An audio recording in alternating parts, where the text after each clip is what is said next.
Bienvenue. Welcome to everyone. My name is Fatima Tawen, and I'm delighted to be the moderator of this exceptional event organized by the public agency called Expertise France on the international cooperating meetings to talk about sharing our know-how through a common world.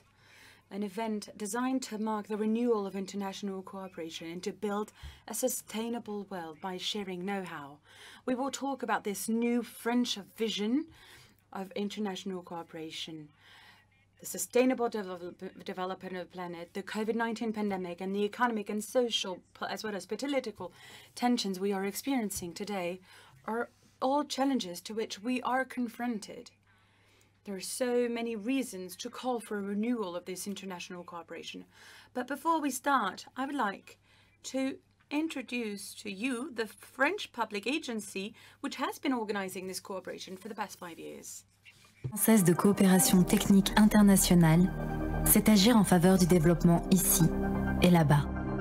C'est mettre en œuvre des projets efficaces pour renforcer durablement les politiques publiques en inscrivant notre action au sein du groupe Agence française de développement. C'est également avoir une vision long terme et inscrire le développement durable au cœur de ses missions. Face aux enjeux actuels, Expertise France se renouvelle perpétuellement pour œuvrer avec ses partenaires à la construction d'un monde durable et solidaire. Être un acteur à l'écoute, c'est mobiliser l'expertise publique et privée en lien avec les priorités françaises et européennes en matière d'accompagnement au développement. C'est aussi avoir la capacité d'assembler les savoir-faire et les expertises en misant sur un dialogue durable entre partenaires et en co-construisant les solutions innovantes et adaptées aux besoins de chaque pays. Être agile, c'est pouvoir intervenir rapidement malgré les instabilités. C'est aussi s'adapter, se renouveler et construire une approche globale pour une compréhension de l'ensemble des sujets et une action sur mesure. C'est ça, le renouveau de la coopération technique internationale. Faire dialoguer les expertises communes et propres à chaque pays pour apprendre les uns des autres et faire de l'enrichissement mutuel la clé de solutions concrètes. Capitaliser sur le dialogue et l'échange, c'est s'assurer un avenir durable pour un monde en commun plus sûr. Expertise France, des savoir-faire en commun.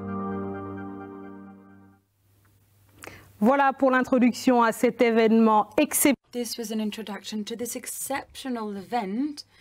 We'll be talking about a common world, as we said. I'm being told that we have 3,400 people registered. This is, like I said, an exceptional event. It's the first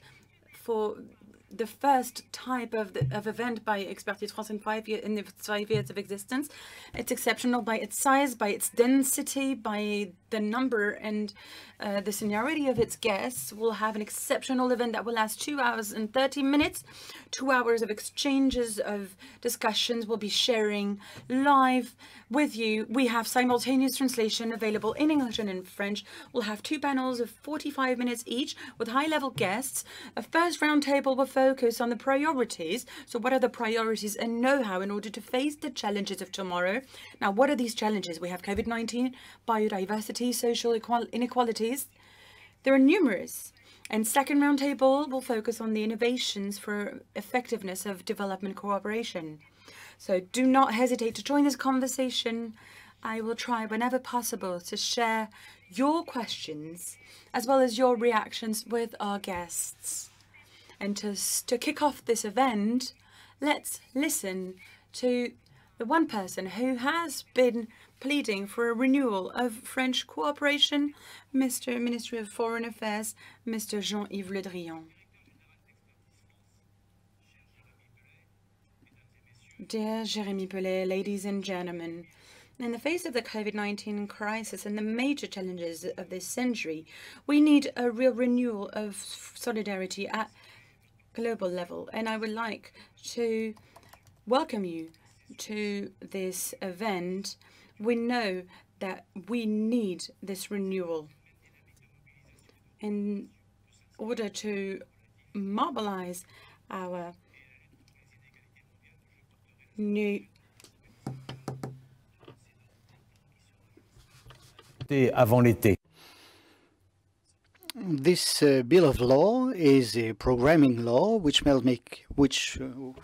will uphold the commitments made by the President of the French Republic to raise our official development assistance level to 0.55% of our national wealth by 2022 by increasing the proportion of donations, which will benefit 19 priority countries to truly make a difference.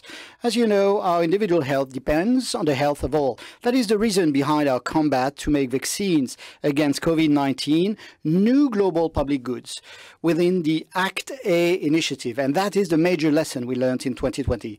This was a lesson that I believe can be applied across the board, beyond purely health-related issues, because it is valid not just for health, but for all of our common goods, the climate, biodiversity, and education. It must also guide our approach to address the challenges of gender equality and the fight against social fragility. This is why we want to focus our action in support of development on these 5 priority topics. And this bill also aims at signaling a change in method.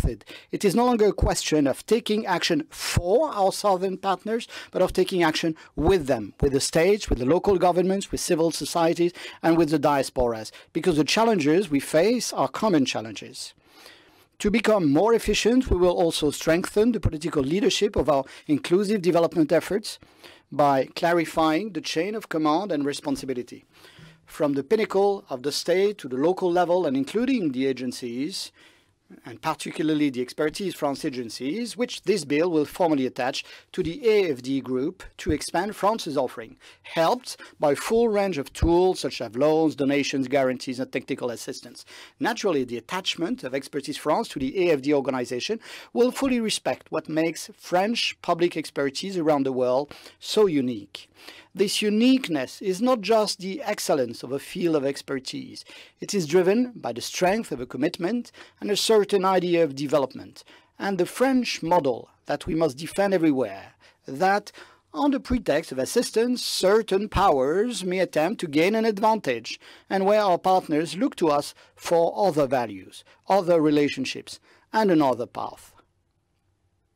To ensure we are up to the task, the President of the French Republic, as you are aware, has promised that the number of international technical experts will be doubled in the next 2 years.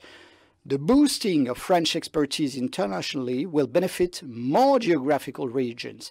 I'm thinking of Africa, of course, but also the Indian Pacific region. And the meaning is very clear: to use this unique expertise that you embody in the new impetus that we wish to give to our development policy. Thank you.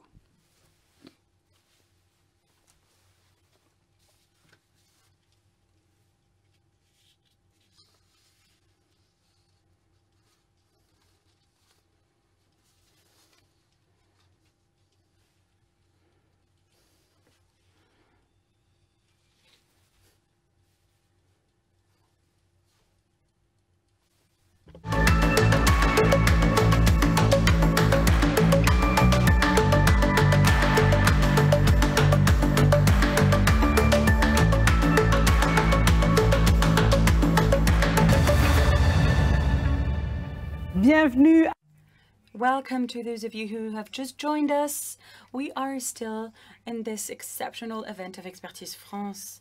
I am delighted and honored to be with the architect of this event, Mr. Managing Director of Expertise France, Jérémy Pelly. Welcome. Hello, thank you, Fatoumata. You are Managing Director of Expertise France.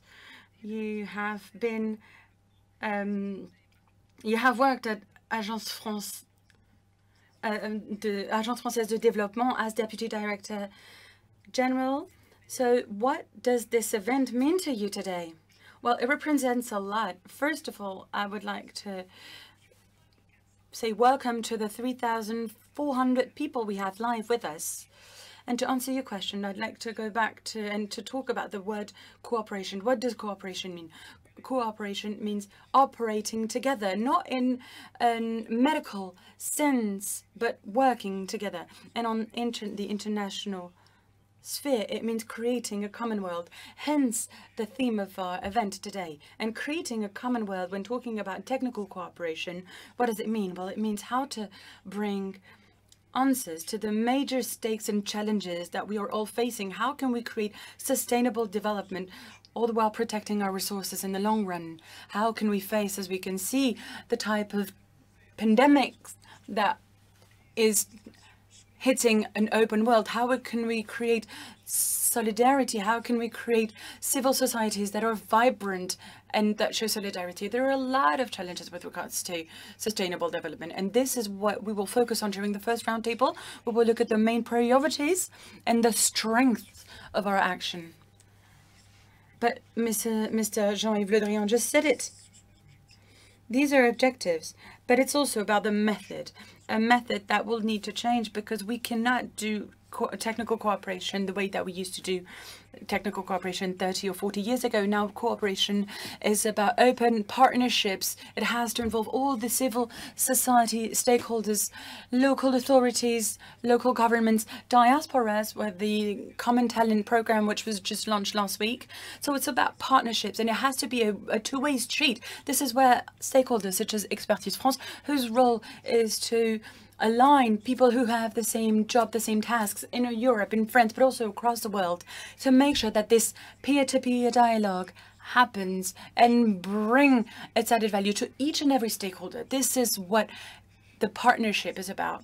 So, of course, this is the objective that we're looking into. Now, with regards to the method, which we will focus on during the second roundtable, well, we will look at what is expected from us. These are the major challenges of this event for a year, which will be very rich in terms of the international sphere, gender equality, the climate change, the pandemic, etc. And we need to be up to the task. Of course we do. Let's now turn towards Laurence Toubiana, who also works at who is also director of the board of Expertise France. Remember, she was the special representative for COP21, one of the main architects of the Paris Agreement. She's an expert in the fields of climate change, energy, agriculture, and sustainable development. She's worked successively for government and NGOs.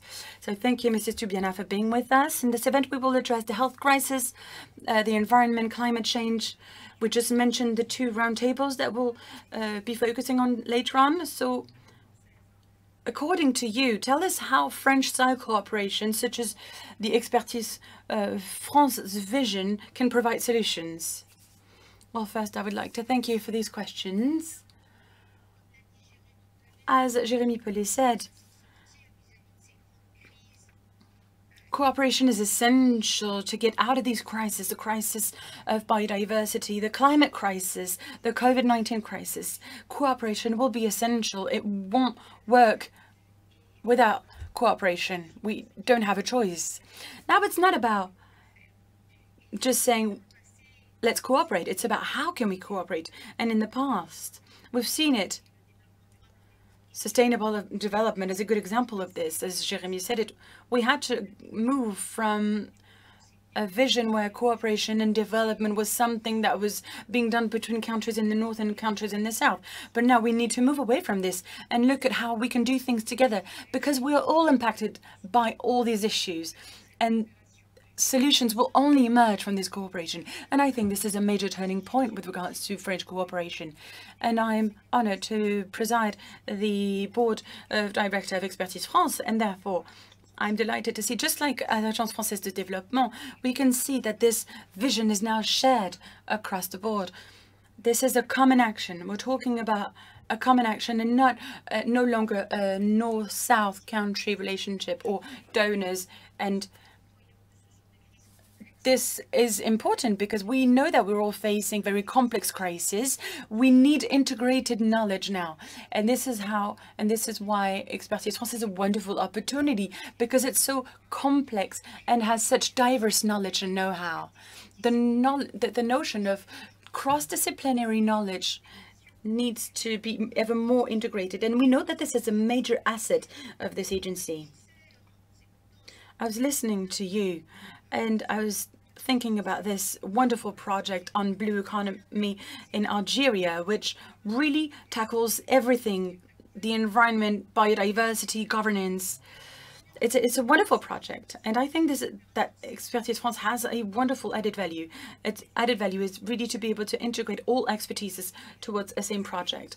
And I think that it's essential, especially in the Sahel region. There are so many dangers, so many challenges. I know that it's a major priority. We need to understand the local challenges, the culture aspects, the security and safety issues. We need to have a global understanding as well as a general understanding. This is why it's so important to make sure that we have both tangible development projects, public policies, but also a support system to governance in a legal standpoint, in a judiciary standpoint, to make sure that the countries with which Expertise France is working have the means to tackle these issues and to implement good public policies.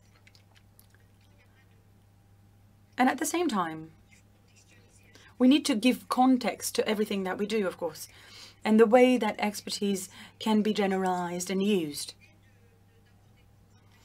And having specific regional projects is really important to contribute to what we can do in terms of nation-to-nation projects. And at the same time, there are so many regional stakeholders that have their own specificities, and I think they can give another depth to this cooperation. This is why Expertise France is very well equipped and ever more well equipped to take on these challenges. Thank you, Laurence Toubiana. Jérémy Pellet, we just talked about this new way of envisioning French cooperation, but what is the message that you'd like to deliver with regards to this cooperation through this event? Well, first, it's about what we've been doing in the past 5 years. 5 years is not long, and yet a lot has happened. We've gone through an amazing adventure, thanks to all the employees of Expertise France, whom I'd like to thank, here in the field, in Paris, sometimes working in different countries, in difficult countries, and they're making this agency a reality, thanks to the work that they're doing with the agency. So this is, of course, the main point, the main element of this agency. It is the 5th birthday of the creation of this agency. It was rooted in technical cooperation. We cannot forget about it. We are inheriting from this. It started from 6 operators in 2015. The Ministry of Justice, International Cooperation, which joined us at the end of last year. And this common history also shows how technical cooperation has evolved and has changed. And we also benefited and seized this opportunity to publish a book on technical cooperation. And there are very few publications as this one. And we know that cooperation is also about projects, human resources and partners. Human resources, why? Well, because cooperation is really the human linkages. It's about men and women. It's about international cooperation. What does it mean? It means that we're mobilizing, of course, French experts, but not only. They're coming from all over the world. And the ambition is, as Laurence Toubiana just said a second ago, is to make sure that they can work hand in hand. And we have a network at Expertise France. We're able to mobilize about 10,000 experts per year. We have long-term experts. We have technical international experts in the field working for the sustainable development of our partners. They implement projects. We have 500 projects in over 100 countries with partners, which are crucial to us, of course. The first partner that we have is, of course, the government. We are a public agency, interministerial agency. We work for and with all the different ministers. As Mr. Le Drian just mentioned, there's a bill that is on the way, but we are also a European agency, just as European as we are French. And I'm actually delighted to have the Director of International Partnerships with us later on. And of course, AFD. AFD is a partner, a growing partner, and we're getting closer to AFD because soon we will integrate AFD, and the director of AFD will be with us today also for a round table. Laurence Toubiana, while you're still with us, one last question, very, very quickly, if you'll allow me. You were involved in COP21. However, for vaccines, we can see that not all countries are aligned. WHO is discredited. What type of lessons can you draw from your involvement as part of the COP21 events? How can we draw lessons from this crisis to better manage it? I think it's all about anticipation and anticipating crisis. In a way, if you look at WHO, it worked quite well for some pandemics, including the flu, and there's a wonderful network that is looking into the flu response and flu pandemics. But the COVID-19 crisis, we realized that there was no anticipation, or not enough at least. And now we have an agreement which allows us to work hand in hand with different institutions, social and economic stakeholders, and the social society. The idea was to be able to create this vision, and this vision to establish safety and security. So we need to share scientific expertise and to better anticipate upcoming crisis. We cannot wait for the WHO to do this or that.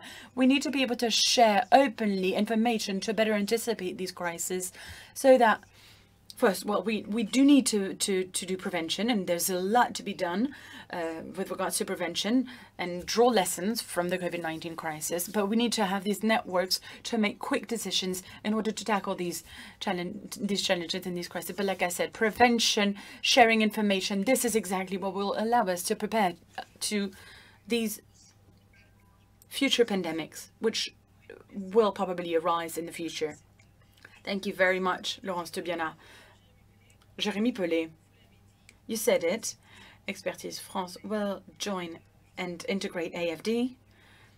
I know that you have maybe a new logo to reveal. What can you say about it?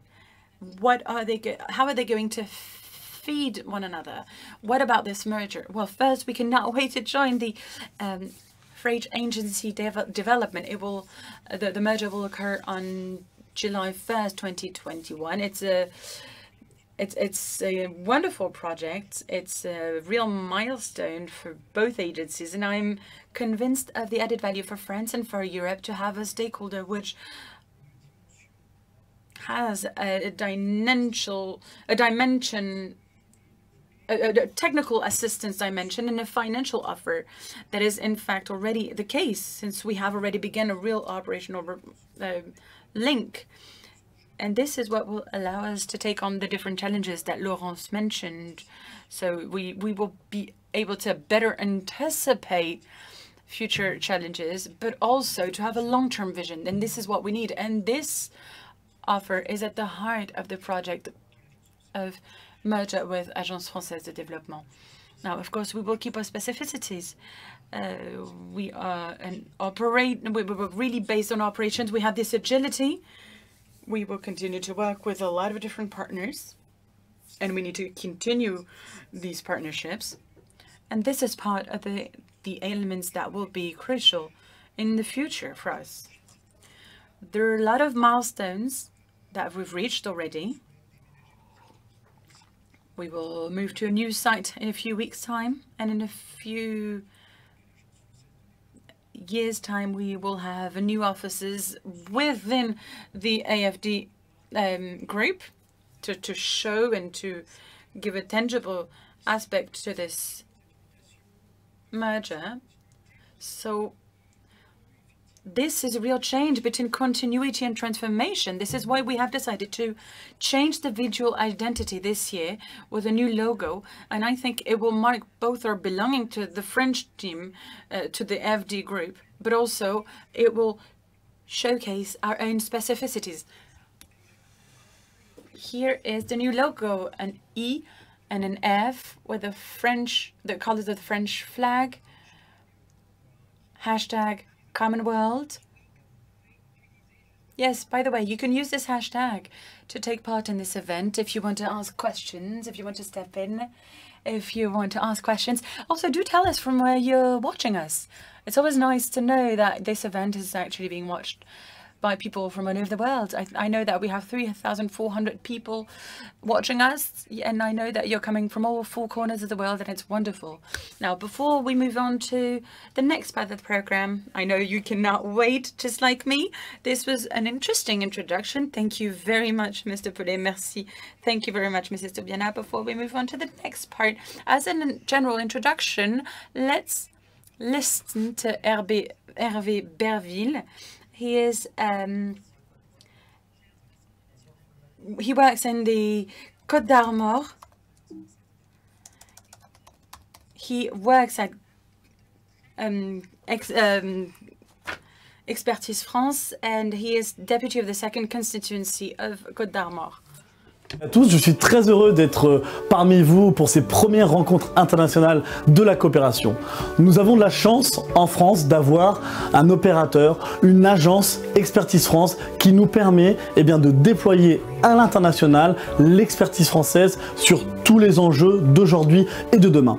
Que ce soit sur la santé, on le voit avec la Covid-19, sur les questions de genre, sur les questions de changement climatique ou encore sur les questions d'infrastructure, nous avons besoin de mettre au cœur de ces politiques de solidarité internationale, au cœur de ces politiques de coopération, l'expertise technique, les compétences, le savoir-faire.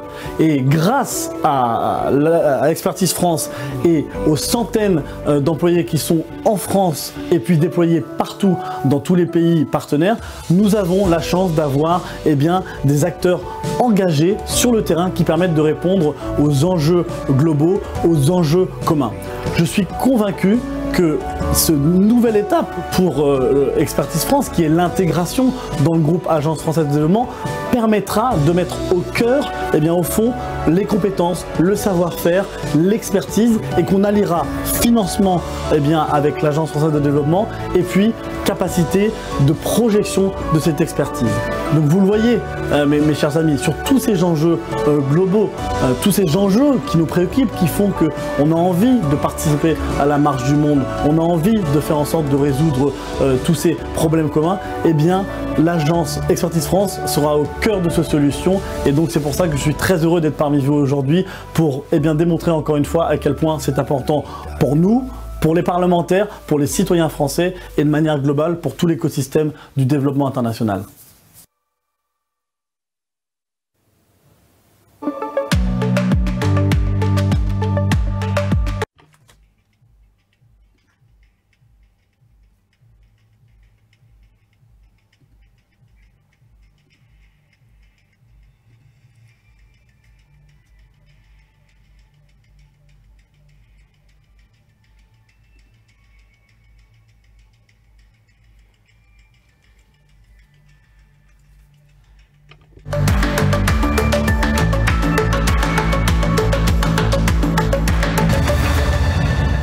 Changement de décor, mais nous sommes... Let's change the setting, and yet we're still here in the same place to talk about this incredible event organized by Expertise France with the International Cooperation Conference. Now, first roundtable. Today, we will focus on COVID-19 biodiversity inequalities, what priorities and expertise to address the challenges of tomorrow. Some say that we need to change our strategy, our dogma. Things that were unfathomable in the past are becoming a reality in 2020. So we'll be talking about COVID-19 biodiversity inequalities. For 45 minutes, we will have a 45-minute long debate. It will be both in French and in English. Hashtag Monde en commun. I can see that we have people using the hashtag. We're also receiving questions, and I will share them with you and with our different speakers. But before that, I would like to introduce to you our distinguished guests. Let's start with the person who is with me today. Michel Miraillet, welcome. Hello, you're Director General for Globalization, Culture, Education and International Development at the Ministry of Europe and Foreign Affairs. I tried not to forget any title. Ali Kouli is also with us, Minister of Economy, Finance and Investment Support. Hello and welcome, Mr. Kouli. Can you hear us? You can? Well, wonderful. We also have with us the Executive Director of UNAIDS and Under-Secretary General of the United Nations, Winnie Byanyima. Welcome. Merci. Voilà, merci beaucoup. Nous avons aussi Monsieur. We also have with us Mr. Kunduns, Director General for International Partnerships for International Cooperation and Development at the European Commission. Welcome. Thank you. I'm delighted to be with you. Monsieur Koundou. And Mr. Koundou, let us start with you, in fact. The European Union is the first and largest partner in the Expertise France agency. So in this capacity, it can be said that you are working closely together. What is your view of international cooperation that you've been advocating within the European Union? Well, first, I would like to thank you for giving me the floor. We are indeed sharing a very clear joint view with the French Expertise France agency, with France and with the other member states, which pre-existed the COVID-19 pandemic and which during the pandemic reached new levels with a clear desire and goal to make sure that all our means and resources can be used to exit this crisis and to set up societies across the world which will be better societies. Better societies in the sense that they can address the key issues of our times: climate change, protecting the environment and protecting biodiversity, combating inequalities, and also promoting a mode of governance which has been called into questions. Now, to address and meet these challenges and come through this crisis in a new manner, we need to engage on all fronts. These are not challenges which run in parallel. These are challenges which require a consistent and well-integrated response. And the European Union, in fact, has the intent to provide this consistent and well-integrated manner. And this is what sort of approach we want to engage with our partner. And this is what Minister Le Drian mentioned, and I fully agree with what he said. In order to meet these challenges, we need to work based on partnerships. And this is no dogma, but it is of great importance that we cooperate. In order to meet these challenges, we do have ideas and goals and objectives which have been set jointly and across the board, but in order to implement them, we need to adjust them, we need to implement them and cascade them in the field, taking into account the specific features and characteristics of the field, in full cooperation with our stakeholders and partners in the governments, in the civil societies, in the NGOs, and also in the private sphere, in the financial institutions, and so on and so forth. And we are doing this with a stronger and stronger Europe, what we call the Team Europe, working jointly with the banks and the agencies in the member states. So Expertise France has been a major, critical, magnificent instrument which was created some 5 years ago only, even though its beginning date back many years before, but we'll discuss this in more detail, Mr. Duns. We will also ask Michel Miraillet to give us the French view and vision. But before we do this, I would like us to listen to a Brazilian biologist and activist. She co-founded the Global Youth Biodiversity Network. It's an international network of 340 youth organizations representing some 1 million young people from 145 countries, which has a common goal to prevent the loss in biodiversity. Let us listen to a call for more international cooperation action against all the problems afflicting global youth in the face of climate change, pandemics. Her name is Melina Sakiyama. Let's listen to her. Hello, everyone, distinguished guests. This is Melina Sakiyama from Brazil. I'm the co-founder of the Global Youth Biodiversity Network, and it is my pleasure to be able to share with you today a couple of views from my community. We are a global movement, more than 1 million young people from more than 500 organizations and over 140 countries. It is a community that shares a big passion and connection with nature, but also a strong commitment to build a world that is more sustainable, more equitable, and in harmony with nature. However, this community is increasingly sharing fear and frustration about business as usual practices and inaction, which is jeopardizing our future. We are facing a series of very complex global crises: biodiversity loss, climate change, a global pandemic, and there is this one crisis connecting them all, this humanitarian failure in addressing the underlying drivers that are at the core rooting all this crisis. As the youth platform to the conventional biological diversity, we really understand and recognize the importance of international cooperation. It brings opportunities, it builds bridges, it creates mutual understanding, it brings all diverse people together, right? But still, we see that decision makers have yet to go beyond the rhetoric. What we have yet to find is the genuine intention and true commitment from our leaders to address the extreme inequalities, power imbalances, neo-colonial practices, and paternalistic development that continues to plague the world. And it is at the core of these underlying drivers. They are driving all this crisis that we're facing, right?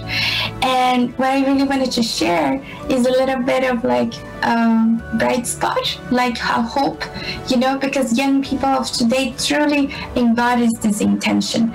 We were born in an already globalized and interconnected world.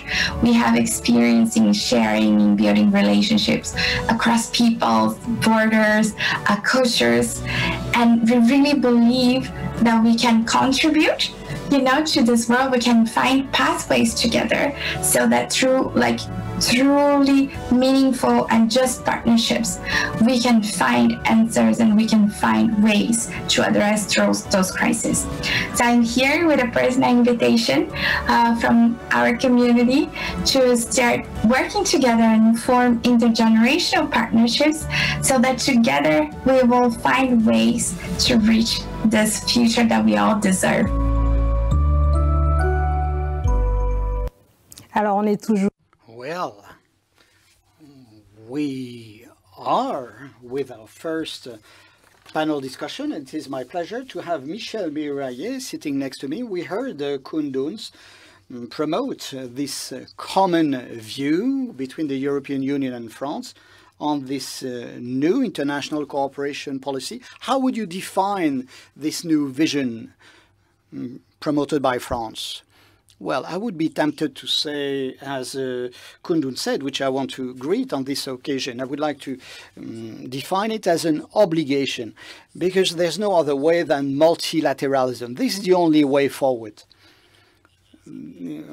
And in the last few years, we've clearly seen that multilateral principles had been called into question. But with the COVID-19 crisis, all our issues are intertwined. And there's no other way than trying to use multilateralism like the Paris Accord or the Alliance for Multilateralism, which was launched in 2019 jointly with Germany, through which we have suggested having a continuum between animal health and human health as part of a continuity, as part of a continuum, by creating this global health IPCC, basically creating a global health organization, a global health network, with the European Union playing a multiplying effect, which is very valuable. It being understood that we need to work on developing Europe's ability to come out as a key critical development assistance stakeholders via its banks and via its financial institutions. Now, the issues goes beyond the large development banks in Germany, in France, in having a European investment bank which would have a larger presence in Africa, or which would have a larger presence in a number of sectors and areas of the economy. So it's been a substantive discussion and debate. And I would say there is a change in paradigm as well. You can see this change in paradigm with the act on the bill on development, which Jean-Luc Le Drian has been introducing with the French Parliament. So it's not a question anymore of doing for our partners of the Global South, but of doing with them for simple reasons. We have joint interest and responsibilities. It is very much like a Copernican revolution. Revolution in development and development assistance. We cannot do things on our own, and we can't work based on altruism, on generous donations, which would only deal with addressing the issues of the countries of the South. No, these issues are also our own issues, and we need to work more and more on a basis of joint cooperation and multilateralism, by way of the relationships established with Europe, with the concept of Team Europe, which has been advocated by the European officials, will be a must-have. Thank you, Michel Miraillet. On multilateralism, I would like now to listen to what Winnie Bianima has to say, and so that she gives her insights on multilateralism from her view of a UN agency. This view of international cooperation with a multilateral view is a must-have, isn't it? Yes. Thank you, Fatimata. I'm delighted to join you, and I congratulate Expertise France for convening this meeting. I will use the example of COVID to talk about the multilateral system and what we need from it. Because COVID isn't just a one-off pandemic, bad as it is. It is a signal of future existential crises that will threaten our common humanity. We cannot overcome such shared threats by being constrained as we are by national competition, by outdated international rules. COVID-19 has laid bare how current multilateralism is failing and has shown us what we need to put right. Today, Fatimata, 9 out of 10 people living in the poorest countries are going to miss the vaccine, the COVID vaccine this year. If they are lucky, they'll get it in 2022 or 23. The South African president has called this vaccine apartheid, and it is. Pharmaceutical companies are not producing enough vaccines, and they are even charging developing countries more for the vaccines than they are charging rich countries. Can you imagine that? Uganda, where I come from, is going to pay $7 per dose of the AstraZeneca Oxford vaccine. $7. South Africa is being charged $5 per dose. And here in the European Union, it's $2 per dose. How just is that? But this delay in getting vaccines to people in the developing countries isn't just immoral, but it's dangerous for people everywhere, even in rich countries. The International Chamber of Commerce has calculated and told us that these delays will cost the global economy $9.2 trillion, half of which will be a cost to the rich countries. So we all stand to lose by these delays. And we know how to address it. The way to address it is to open up production so that this artificial demand is met. But vaccine science, knowledge, and technology, which has been paid for in large part by the rich countries' taxpayers' money, is being treated like it is the private property of a few companies. That's wrong. It's owned by all of us, particularly by the taxpayers whose money went into this. So this is the time to massively increase production and supply. Many factories that could make the vaccines today are not doing so. For example, we found in the people's vaccine, we've calculated that the 3 biggest companies in the world that are making the vaccine today, AstraZeneca, Oxford, Pfizer, BioNTech, and Moderna, they are producing only 1.5% of the global population. That's all the demand they can meet in this year. 1.5 of the global population %. A number of other manufacturers, even here in Europe, are not producing any of these vaccines. It defies common sense. Developing countries have been clear. They are not asking for charity. They are saying they want to be producers of the vaccines. Some capacity lies there in emerging countries such as South Africa, such as more companies in India, such as Indonesia. Sharing, licensing the know-how would be of interest for the whole world if those countries can produce. Bien sûr, bien sûr. So, oui, on va en reparler évidemment. Winnie Byanyima. We will discuss this further. Winnie Byanyima, stay with us because we have more questions to ask. I would like us to listen to Ali Kouli, the Minister of Economy, Finance and Investment Support for Tunisia.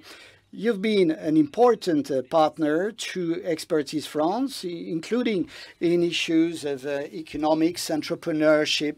Can you tell us how Tunisia has been benefiting from this sharing of expertise and know-how with the Expertise France agency? Well, first, I would like to thank you for giving me the opportunity to speak in front of you with such an audience. I understand there are more than 3,000 participants online, and with those high-level speakers, because everything I've heard was extremely relevant and very high quality. The relationships established with the Expertise France agency, with the FFD group, with France and with Europe date back from many, many years. And together, we've been able to establish a strong relationship based on trust, which translated and delivered results by way of programs and activities developed by the Expertise France agency, which translated into true development for Tunisia and our population. And this is something we appreciate greatly. But this is only the beginning of the way. And we hope that jointly with Expertise France and with the AFD group and with the European Union at large, that we'll be able to do more together. And I would like to pick up on a topic which a number of the previous speakers mentioned, which I would like to speak about. What is happening with the COVID pandemic?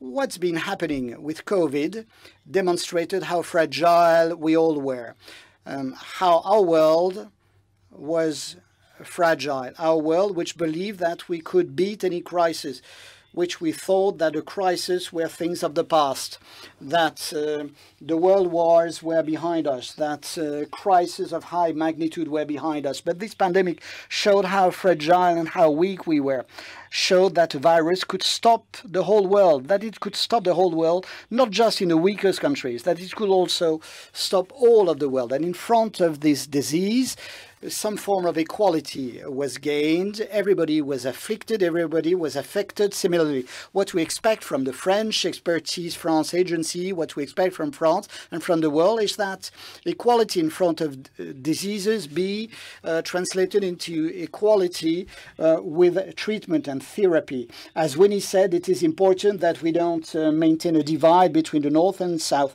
between the rich and the poor, between the affluent and the destitute. And access to vaccines, access to medication is of critical importance. I want also to pick up on what Michel Miraillet said. We work based on partnerships between North and South. How can we establish a partnership if 2 billion inhabitants cannot get vaccines.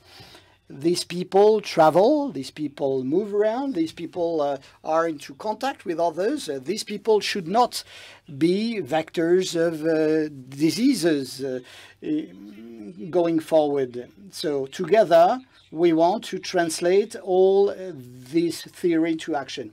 Can you tell us, Mr. Cooley, how you consider the attitudes and behavior of the Western countries? As Winnie Byanyima mentioned, the outburst by the South African president castigating the rich countries, considering that they accaparate the vaccines. How would you qualify the Western countries? Well, I consider we are all in the process of handling the emergency, managing the political pressures from our public opinion. So I can understand that actions and initiatives were taken urgently, recklessly in the early part of the year. Now we need to overcome this first phase of panic, engage in more thorough thinking, making sure that everybody shares in the success. And it is of the greatest importance that we find a ways and means to provide treatment and cure to all of the world, so that our populations may not think that it's important to be affluent in order to access medication and treatment. I don't want to open more discussions. Another issue would be the management of migration policies. Yes, Mr. Miraillet, you have the floor. Yes, I want to pick up on what the two previous speakers said. We need to put all this back into perspective. There's no indifference from developed rich countries which would have hoarded and accaparated all vaccines and vaccinations. Maybe some people may think this is the case, but let us not forget two things. The first is that the President of the French Republic spoke about the vaccines as a common global goods, repeating this phrase across all avenues and arenas, and this is what he did in a long discussion with the Director General of WHO yesterday. And there is this new initiative, Act A, jointly developed by France, Germany, and the European Commission.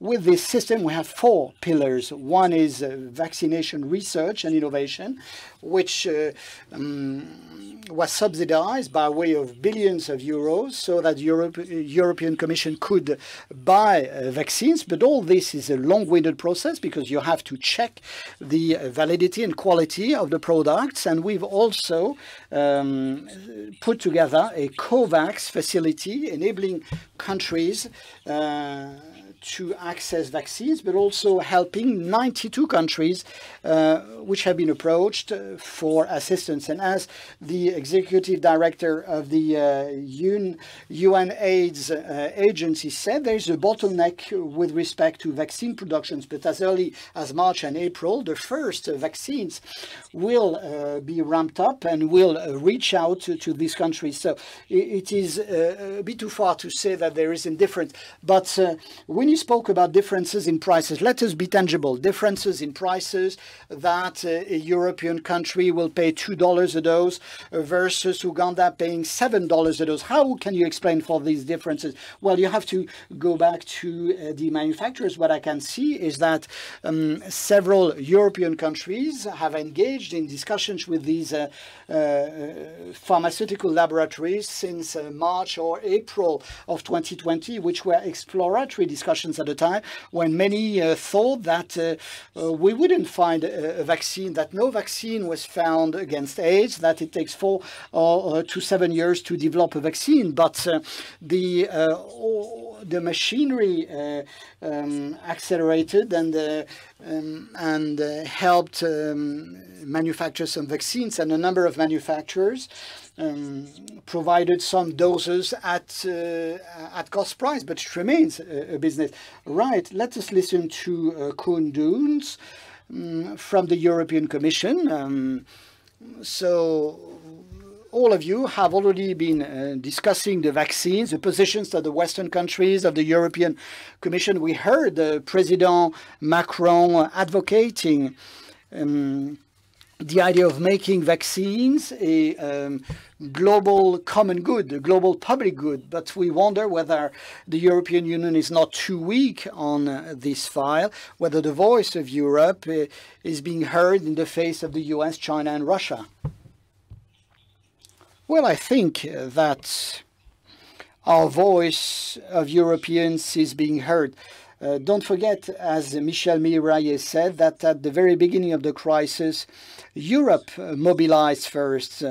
Europe mobilized internally, and we mobilized 30 billion euros to provide support and assistance to our partner countries within just 4 months.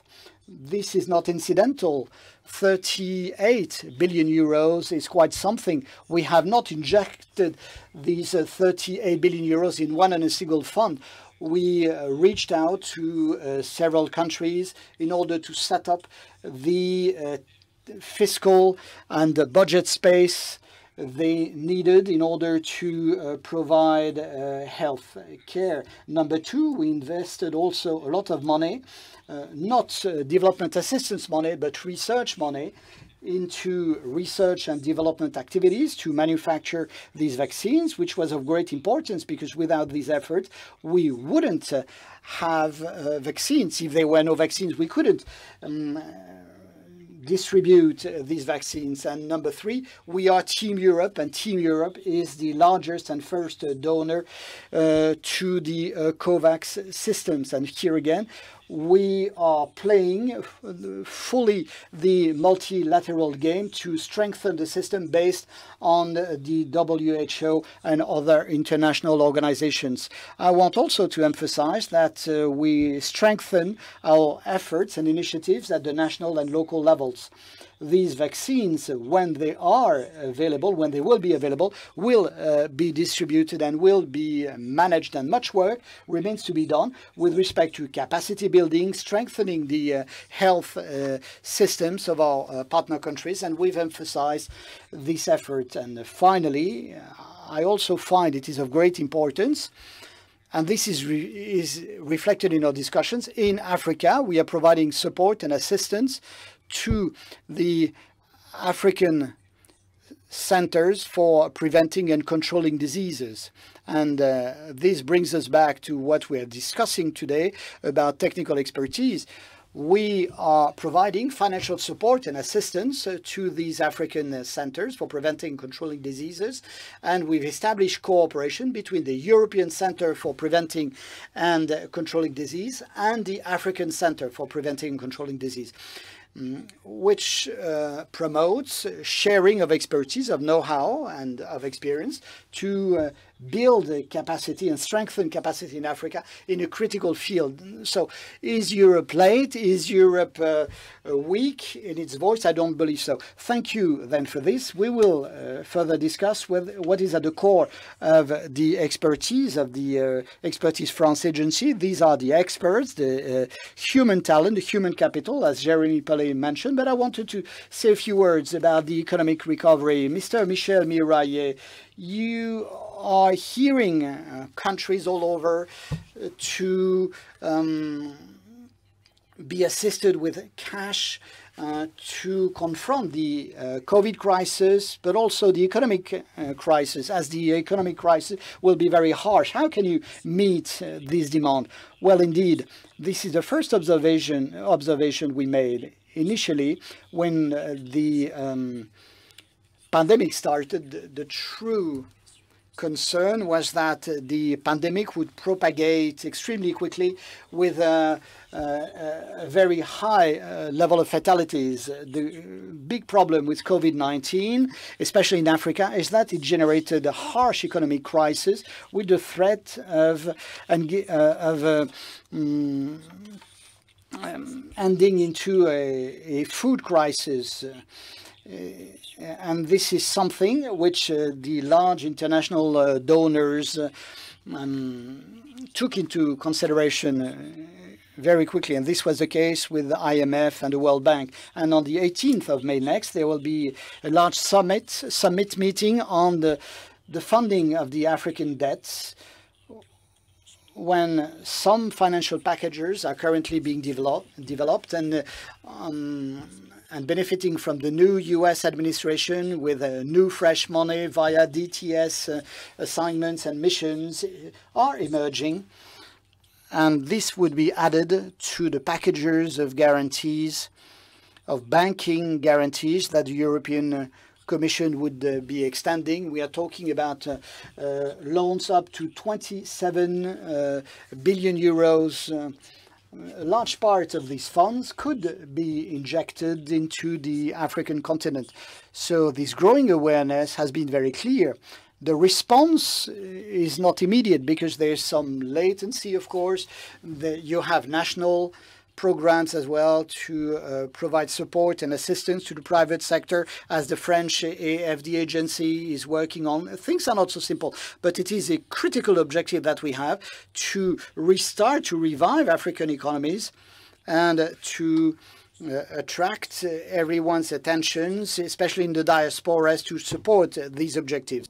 Willy Myanmar, I would like to give you the floor. I know that you used to work within Oxfam and you worked on social inequalities. We heard you. You spoke about vaccine for everyone. You spoke about fair vaccine campaigns for everyone. And about this, about social justice and in the future crisis that will emerge within UNAIDS, I know that we've been talking about the money that has been lost because of the COVID-19 crisis. Is this a fear that you have? Are you fearing that you won't have enough money to take on the future challenges? And is the money spent to save people in Africa and elsewhere because of the pandemic, is it going to alter other programs? Thank you. I'm listening to this conversation with a lot of interest. I'm speaking for UNAIDS, and I want to say that on this issue of multilateralism, we are looking for global solutions to global problems. Today, the world is in a global health, economic, social, and political crisis. It's a political crisis because we can't find the right solutions to get the whole world to recover. I want to talk about what in multilateralism needs to be corrected. I talked about the fact that we have old rules that don't permit us to maximize production, to produce a vaccine for the whole world. Today, we need this vaccine for the whole world. It's a problem, but with an easy solution, because what we need here in France is what we need in New Zealand, is what we need in Mali. The same vaccine. The problem is supply today. The reason we don't have the supply is because we have made international rules that don't permit it, that allow a few companies to hold the know-how, the technology, the intellectual property, produce the little they want at a price they want, and then the crisis of the economies of the world remains unresolved. We need to solve that. Today, I've just heard from the other speakers talk about COVAX, about the support Europeans are putting in helping poorer countries. All this is good. It's good, but it isn't enough to solve a global problem of demanding a vaccine for the whole world. So what we need European countries to do, what we need America to do, and all the rich countries, including those which have the vaccine, is to support. First, there is something called CTAP. CTAP is a WHO pool where they're inviting all the companies to bring their knowledge, the intellectual property, so that it can be licensed to other producers in other regions. So we maximize and we solve the problem quickly. The virus is moving faster than the response. So the problem is that we know the solution, but our response is too weak because of international rules. So we need a multilateral system that can provide strong solutions. Today, we have a crisis of legitimacy. Yeah. We have a system that doesn't respond to global problems in equal measure. That is our challenge. On vous a entendu. Merci beaucoup, Winnie Byanyima. J'avais envie d'en... We heard you. Thank you very much. I also wanted to give the floor to Ali Kouli, Minister of Finance in Tunisia. I would like to give him the floor, and I would like for him to talk about the men and the women, the experts. How can we find them? How can we scout them? We're talking about health, of course, but it could be about another topic. We know that in Tunisia there is a brain drain rather. The Minister of Health in your country a few weeks ago said that we needed to tackle this brain drain. You had a lot of doctors, experts in Tunisia leaving the country, and of course it was an issue for you in your country, in the country of origin. So how are you able to take all this issue? Because when there are partnerships with Expertise France and other partners, this is exactly what it's about. You have people who are trained, but you're not able to keep them within your borders. Well, I'd like to see things on a positive spin. We have trained people, we have experts, and we continue to train people very well within our countries. So when we're talking about migration flows between the north and the south, we're talking about usually people who are unskilled, but we do have this migration of unskilled people, but we also have a lot of skilled workers coming from Tunisia. So we have a lot of Mediterranean countries that have a great education system, countries that are able to educate people. And these people then migrate and are able to find a job locally, but also across the world. We want to capitalize on this, and we want to have the resources and the means to, number one, continue to support our northern partners by sending them skilled people, but also, number two, by making sure these skills can be upskilled in an environment that fosters this evolution. And in Tunisia, we want to create this environment to make sure that our citizens who are well-trained, well-educated, can work in northern countries, but we also want to make sure that they can strive in Tunisia.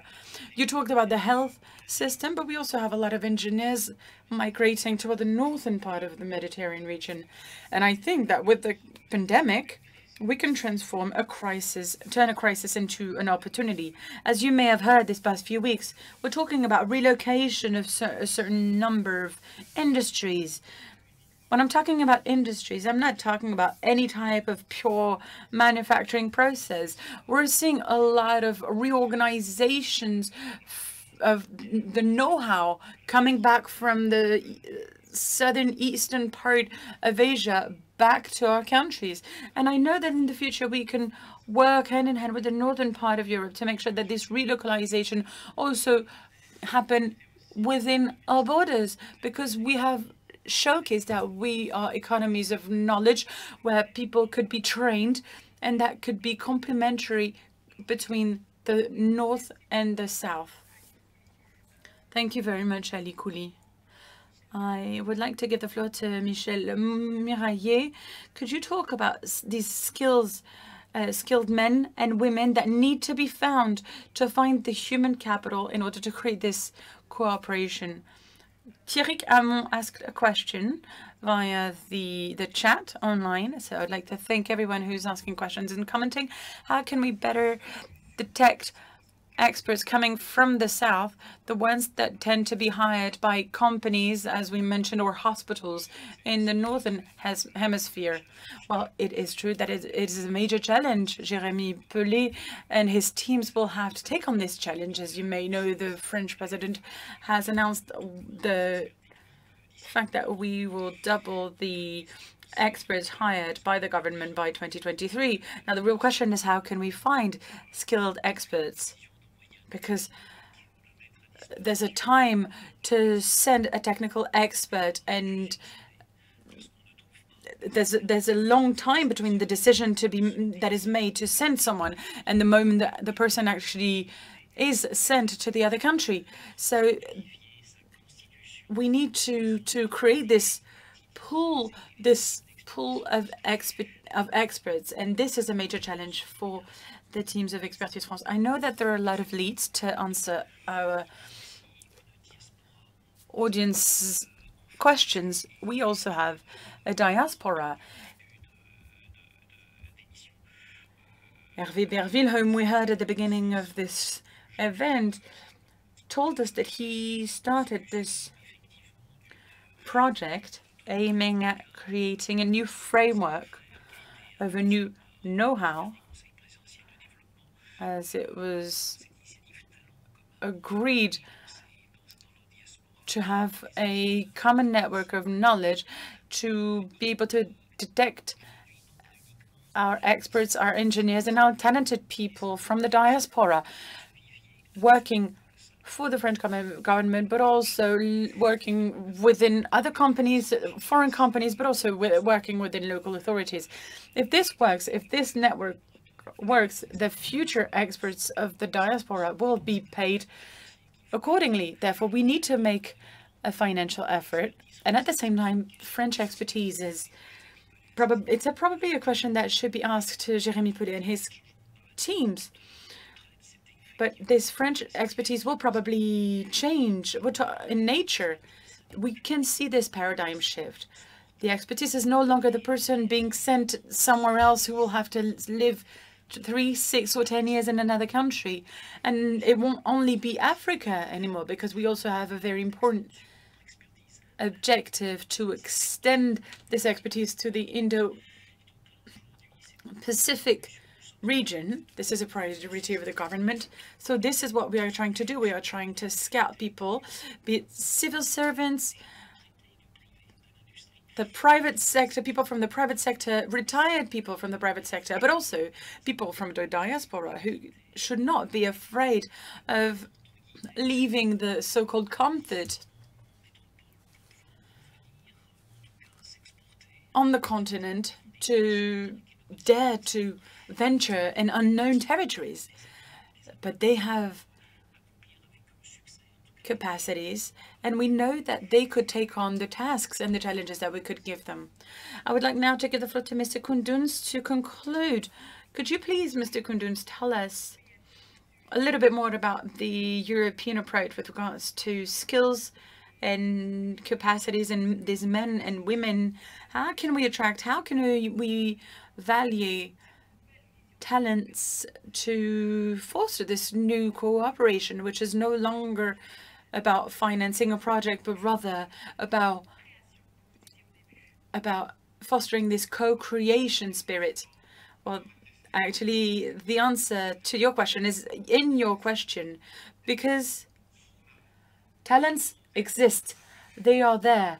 The willingness to cooperate exists. However, what hasn't worked, or what hasn't worked up until now, not enough at least, is that in the model that is now behind us of donor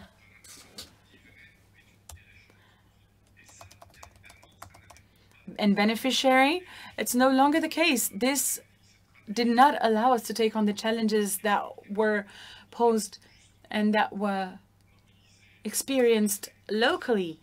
We need to mobilize expertise that exists in a lot of our partner countries. And thanks to this new model, which will put at its core this technical expertise, and thanks to this cooperation between the experts and the expertise that we have in Europe and in the partner countries, this is thanks to this twinning of knowledge and of expertise that will create this cooperation. And as Michel was saying, this will require means and resources. So beyond the talents, beyond the men and the women that we will need, we need institutions, development institutions, stakeholders, and such as us. They need to move, they need to do more in order to fund this type of cooperation. Therefore, I believe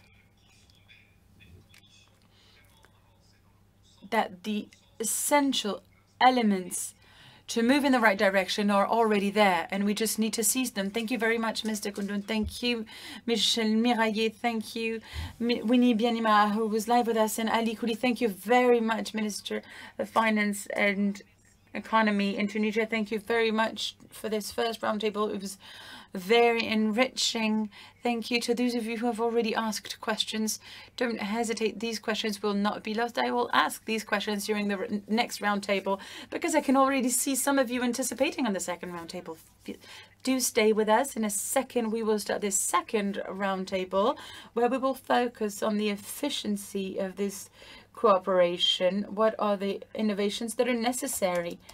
And as always, we'll have distinguished guests. I'll be right back for the second part of this event.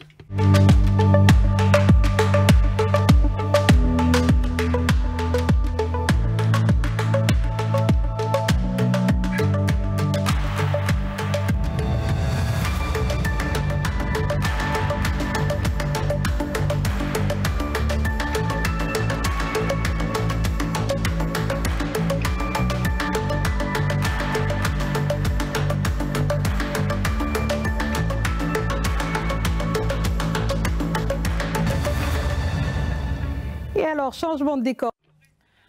New setting, but we're still here to talk about Expertise France. This is the second part of this event. Now, let's take a step back to go above and beyond those down-to-earth issues. Let's go into space to listen to someone the whole world knows and probably envies us. He is a 40-year-old astronaut. He's French and European. He's the 10th Frenchman to go into space. He was selected by SpaceX for a mission aboard the Crew Dragon capsule very soon. And from the European Astronaut Center, he is live with us. Thomas Pesquet will talk about international cooperation in astronomy. And according to him, international cooperation is important because it's a heritage that could never be managed without this international cooperation, according to him. Let's listen to Thomas Pesquet.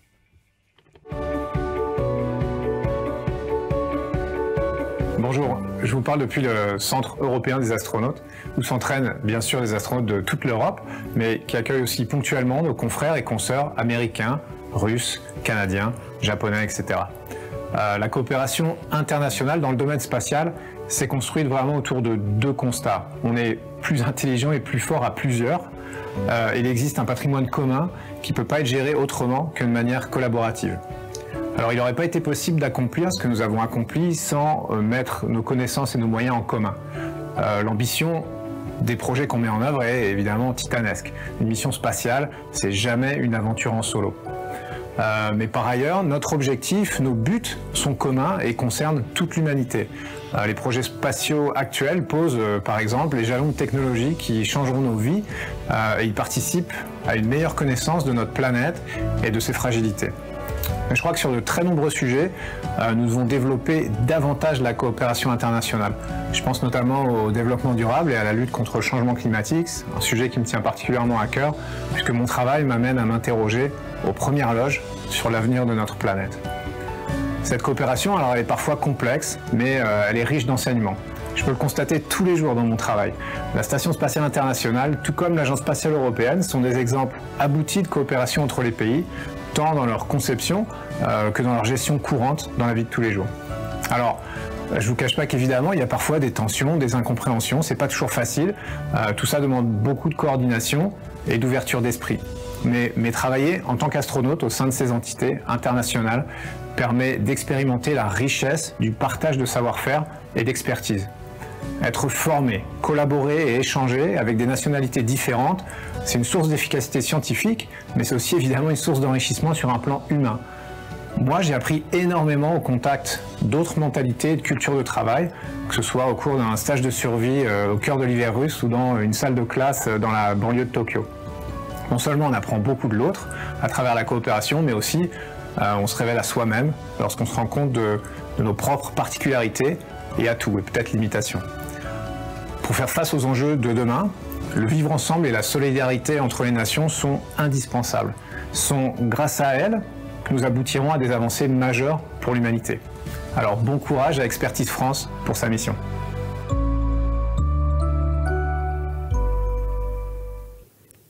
Voilà pour ces mots d'encouragement. Thank you for these very encouraging words, Thomas Pesquet from the European Astronaut Centre. Now, after the infinitely big, let's look at the infinitely small. I suggest we meet an exceptional person, a person who also looks at international cooperation in a different way. I'm talking about a Nobel Prize for Medicine and Physiology in 2008. She was research director at INSERM and professor at the Pasteur Institute until 2015. Our next guest is you, Professor Françoise Barré-Sinoussi. Thank you very much for being with us. Thank you very much for being, for inviting me, rather. So, you have witnessed the results and the efficiency of international cooperation in the field of HIV. Now, what are the lessons that could have been learned and drawn from this cooperation that were not drawn in the context of the vaccine against the COVID-19 pandemic? Well, I think we learned the lesson, but not enough. First, thanks to the international efforts that we have seen to support health systems across the world, this strengthening of these health systems has allowed countries to face pandemics such as Ebola or nowadays the COVID-19 pandemic. These countries have been able to use these new and strengthened systems to take on this pandemic. However, the not so positive aspect, and this is exactly what we've learned from HIV, is that we needed to work with local communities. We needed to delegate tasks and to work hand in hand with organizations in order to respond to pandemics such as this one. And I think that this pandemic, the COVID-19 pandemic, we did not take into consideration local communities and organizations. However, we can already see organizations that are extremely involved and working to support vulnerable people, including HIV-positive people, but beyond these populations, to make sure that they have access to prevention, they have access to diagnosis, they have access to care. And these organizations are, according to me, not recognized enough. There's another weakness, and it actually goes hand in hand with this. We can see currently with the COVID crisis, it only exacerbates the inequalities, social inequalities, but also economic inequalities. And yet, with the HIV crisis, we had been saying out loud, and we had been lobbying to make sure that no one was left behind. And this is something that seems to have been forgotten. However, it is crucial. There is something else that I would like to highlight. I'd like to talk about communication. Communication is crucial. We saw it with HIV, AIDS, right at the beginning of the HIV pandemic. We saw how communication could weigh on some populations. And there is still a lot of stigma and discrimination against HIV-positive populations in some regions. And this is exactly the same thing that we're seeing with the COVID-19. There were poor communication regarding scientific data. We can see a lot of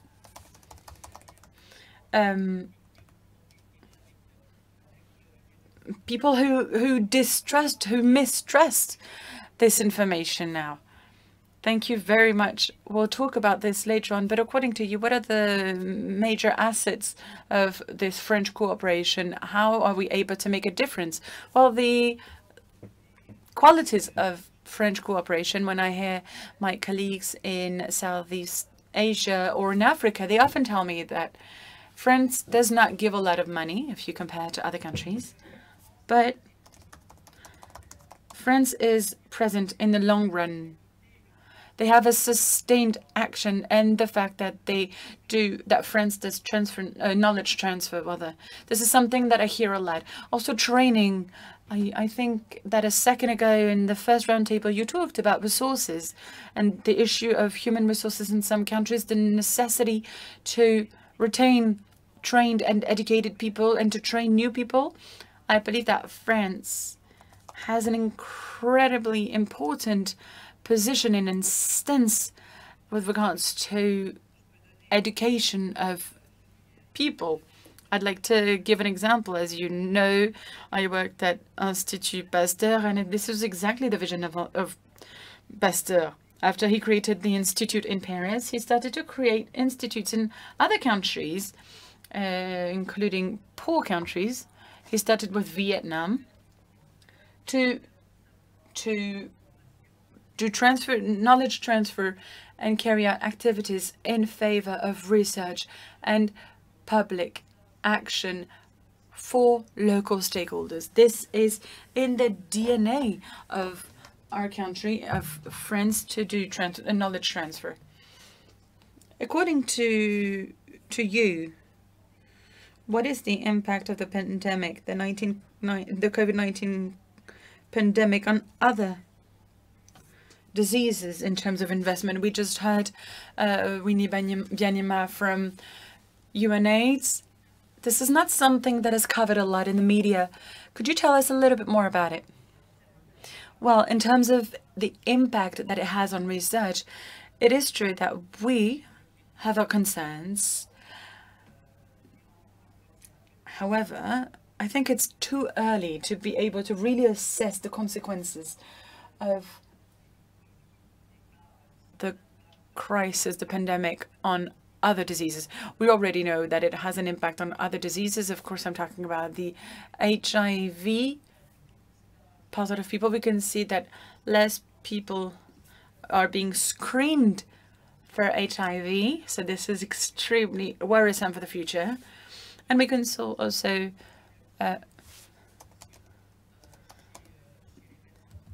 the fact that people are using less and less prophylaxis in order to protect themselves from the virus.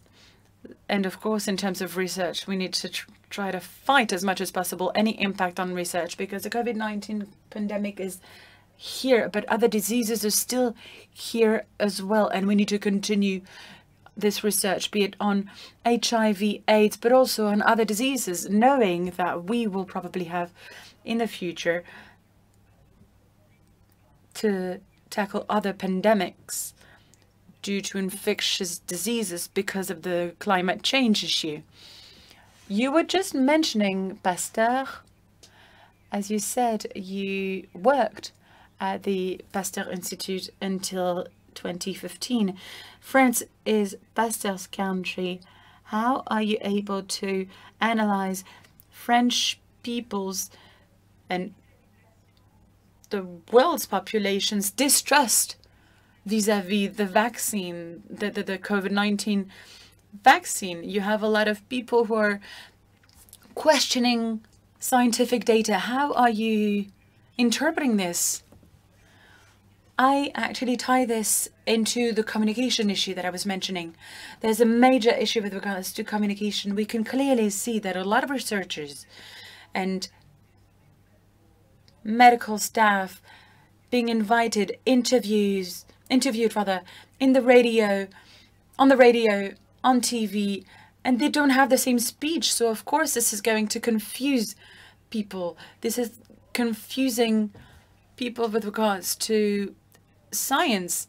This distrust shouldn't be against science, but it should rather be against human people, the people who are delivering different speeches and sometimes contradictory speeches. So I think we should really talk more about science and the quality of scientific work, because we know that there are scientific works that are more or less qualitative. Sometimes they're not approved. And in the COVID-19 pandemic, we've seen a lot of publications which were actually online even before they were assessed by experts, by international scientists, rather. And this is problematic. This is problematic, you're right, but how can we restore this relationship? How can we make sure that citizens trust these scientists again? Well, according to me,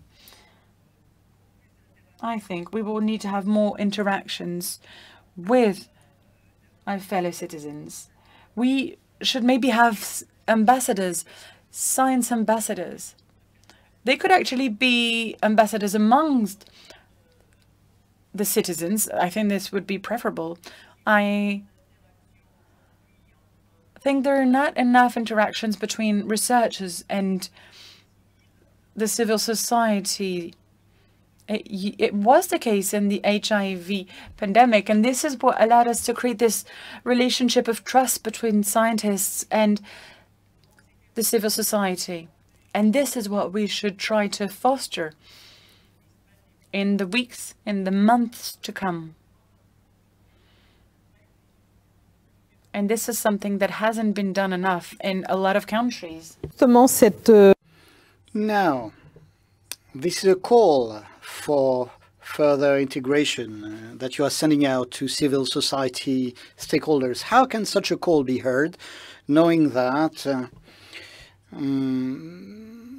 the politicians are basically dominating the game? How do civil societies take their role in place? Well, they are not taking their role in place sufficiently. This boils down to political decisions. If you take the example of France, for example, it was complicated to have a civil society representative sitting on the so-called scientific committee, which advised the French executive officials. As far as I was concerned, I asked the politicians to have civil society representatives sitting on the committee I was chairing, but I wasn't successful. So it involves and requires political decisions, but I believe that pressures from civil society, from public opinion, can influence politicians. Now, this may also lead to some issues, or you have seen scientists who play the populist streak, populist games with the public opinion, positioning themselves as an in-between role between the scientists and the politicians, making the situation quite difficult to understand. I do understand that things are difficult for the public opinion, but scientists are human beings, and you have the same diversity among the scientific and medical community as you have among the human community. Some members of this scientific and medical community have been contacted by the media, possibly for the first time in their lives, and have appreciated the fact that they were targeted and highlighted and publicized by the media. But this is the kind of characteristic you find among the human species, irrespective of the occupation. So to me, what's important is not so much the human being as such, but it is to have credible, fact-based, objective scientific data which have been fully vetted and validated by the medical and scientific community. So human beings are not what count. It's science and scientific data counts. Do you have a message, a takeaway that you can share with us so that we generate better cooperation in the field of health, better international cooperation in the field of healthcare, which would be effective, which would be efficient, which would deliver results? Well, you know, effective international cooperation is something we've seen in the AIDS and HIV field, working together, all together, hands in hands, researchers, medical staff, civil society organization representatives interacting with the political leaders and decision makers. It's a must-have. It is critical as an approach in order to combat such epidemics as we are experiencing today. It was critical in the way we combated other pandemics in the past. Working and taking action together, being and sticking together is a key phrase. And complementarity, trust and confidence. You mentioned that it was important that the general public had trust and confidence, and trust and confidence among stakeholders is critical. I always mentioned the 3 C's: competence, confidence, and complementarity, confidence/trust. These are key must-haves to combat such a pandemic, building upon joint common action. Thank you very much, Professor Barré-Sinoussi, for your insights. Very, very valuable insights. I'm confident that the over 3,400 participants participating online appreciated your insight. Thank you very much. Thank you for spending time with us. I would like also to thank Thomas Pesquet for recording his video to take part in this exceptional conference, the International Cooperation Conference. Now, bear with us, stay with us, because we'll be moving on to the second panel session for the day. Okay, well, bear with us for a few seconds.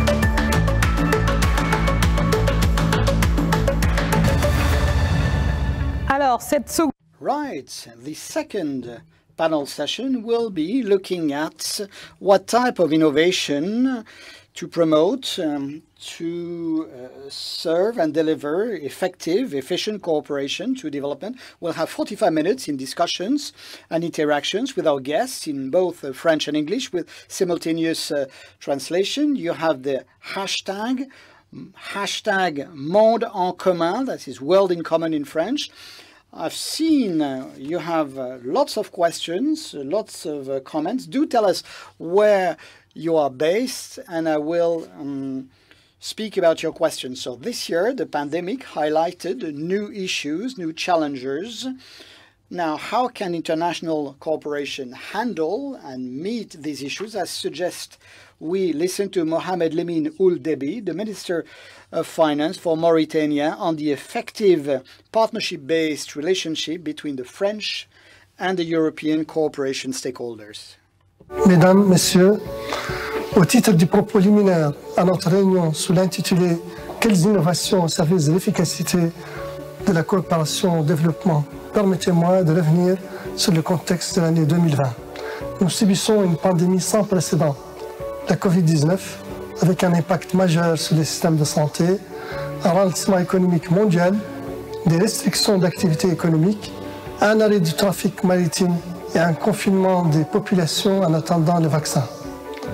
Cette pandémie a mis en évidence de nouveaux obstacles à la coopération, ce qui nécessiterait donc une redéfinition des politiques de coopération au développement. Ce constat nous amène à réfléchir sur les questions suivantes. Quels doivent être les objectifs des politiques de la coopération au développement? Quelles sont les innovations en matière de politique, d'objectifs, d'instruments, d'aide, d'investissement, de technologies dont nous avons besoin pour améliorer l'efficacité de la coopération au développement? Quelle est la notion même, que recouvre même la notion d'efficacité? Comment s'assurer que les innovations contribueront à améliorer l'efficacité de la coopération au développement? Voilà, mesdames et messieurs, je souhaite que les échanges nous permettent de définir les contours d'une nouvelle coopération au développement. Je vous remercie.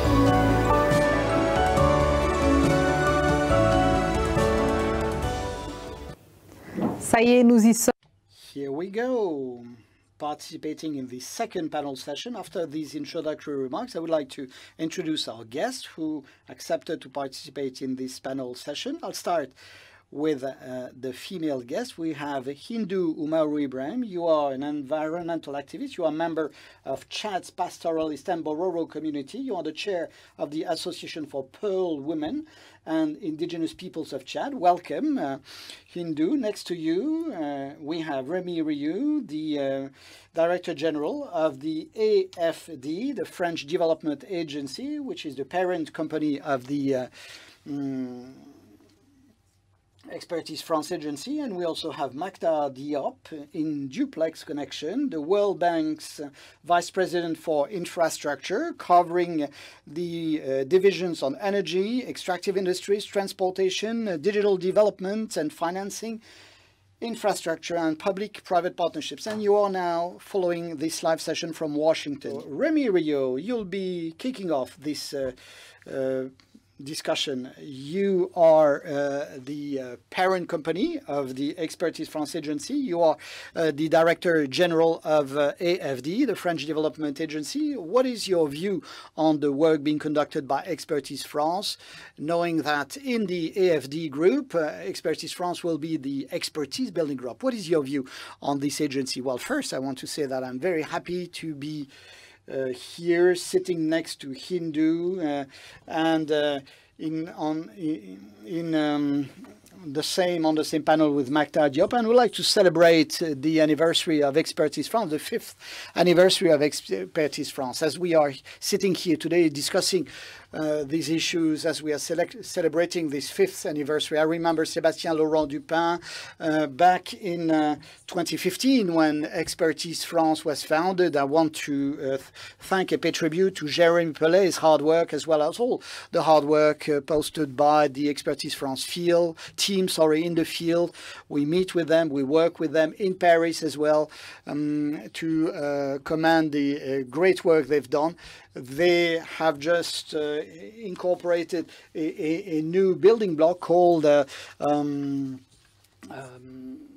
Judiciary Cooperation for France, for cooperation. So it's not a given yet. Michel Miraillet said that there was a motion put to the French Parliament to make Expertise France Agency a subsidiary of the AFD group, but the French Parliament will have to vote on this motion and decide whether it will pass it as law. What I want to say is that it is a great honor and significant added value to incorporate Expertise France with its know-how, knowledge, and human talent. And Jérémy Pellet said that by including the financial and non-financial and technical offerings, by developing a joint common network, so we will have all it takes to execute the cooperation development assistance policy as defined by the French President of the Republic and the Minister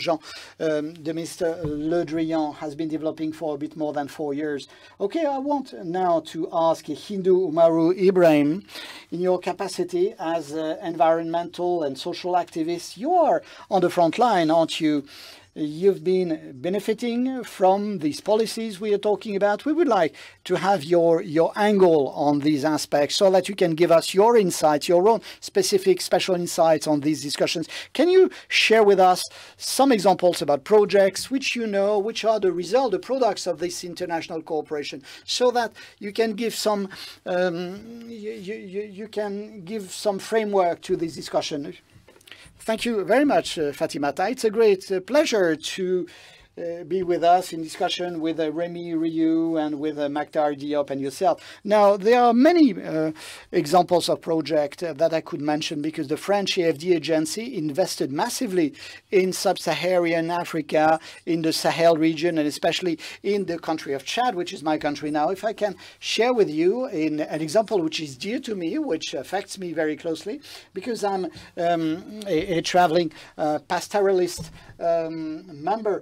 Now, in the Sahel region, we are experiencing issues with natural resources. We are experiencing the scarcity of water, of natural resources, and water has become the most important resource for the population, which are dependent from rural and farming activities up to a level of 80 or 90%. So for pastoralists in the dry seasons, taking their herds to water points and to grazing land with water points. It is of great importance now. These water point development projects have been funded for many years, but the question was whether these were successful projects for the local communities or whether these were projects which remain a moot point or disputable, where innovation will be required for them to be fully efficient and effective. Well, this is the key question in this discussion, innovation.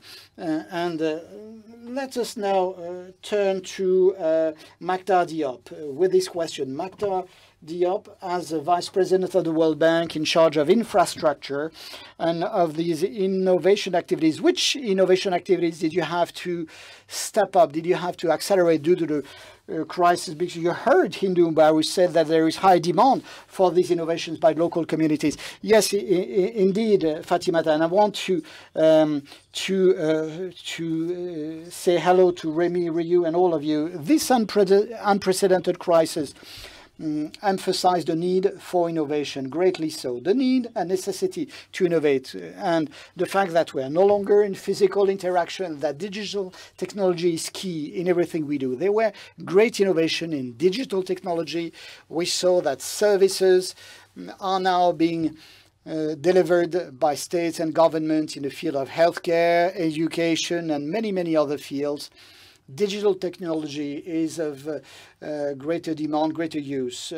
And the post-crisis model will be a different model from in terms of service delivery compared with before the crisis, because we've learned our lessons during the crisis, enabling us to be more specific, more targeted in our action and efforts. This is the reason why we are embarking on a large survey to rethink and revamp the way healthcare services and education services will be delivered going forward after the COVID crisis. They are things which pre-existed, which were effective. We spoke about the Pasteur Institute. The Pasteur has been a great experience, very successful, and there were some beginnings of qualitative change. With the AFD, we worked on the Yamoussoukro Center of Science and Engineering. We're in the process of training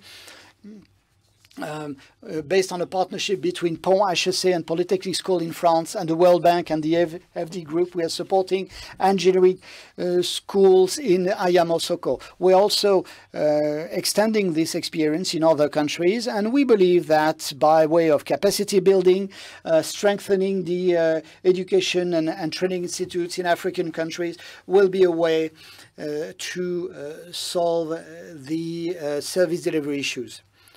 Thank you, Maktar Diop, for these insights. Now, I wanted that we focus on what Hindou Mbaru just mentioned a few minutes ago, that about the role and contribution of civil societies. Let us listen to the chemistry and biology researcher, founder of Nexa Kili, a member of the Presidential Council for Africa. She's advocating a true revolution in the field of international cooperation. Can we obtain effective solutions without involving local communities? I guess you will like this, Hindou Mbaru. Let us listen to her. Le monde de la coopération internationale doit connaître une véritable révolution. Je ne vous choque pas quand je dis que notre planète est en crise. Certes, une crise sanitaire qui nous montre que la vieille logique de chacun pour soi nous met tous en danger. Mais aussi une crise écologique qui oblige chaque pays à revoir son modèle de développement, révélant qu'en fin de compte, nos pays sont tous en voie de développement. Un développement qui respecte notre environnement. Et il ne s'agit donc plus de diviser le monde en certains qui enseignent aux autres, mais de lancer une véritable coopération au développement qui reconnaît que nous avons tous quelque chose à apprendre. Alors, quelle coopération serait efficace au service de ce développement? Pouvons-nous, par exemple, véritablement espérer une coopération efficace sans impliquer les communautés locales dans la recherche et dans la mise en œuvre des solutions? Ce sont eux qui font face aux défis qui les contraignent au quotidien. Très souvent, ces communautés ont des solutions à leurs propres défis. Il suffit de les intégrer dans les solutions. Pouvons-nous réellement espérer une coopération efficace sans se poser la question de la politique intérieure du pays, son économie, sa culture, son mode de vie? Encore des solutions africaines à taille unique? Ce qui fonctionne à Nairobi, par exemple, fonctionnerait-il aussi pour Dakar, N'Djamena, pour Kinshasa ou Mogadischu? Et puis, pouvons-nous vraiment espérer une coopération efficace sans s'attaquer aux obstacles structurels au développement? Une administration compétente, par exemple, qui a non seulement la capacité, mais aussi la volonté de pérenniser les actions initiées par la coopération internationale. Une politique de diversité et d'inclusion qui permet à chaque voix de compter. Et une exigence surtout pour que la coopération internationale soit conforme aux priorités spécifiques des pays afin qu'ils s'approprient les changements en cours sur leur propre terrain.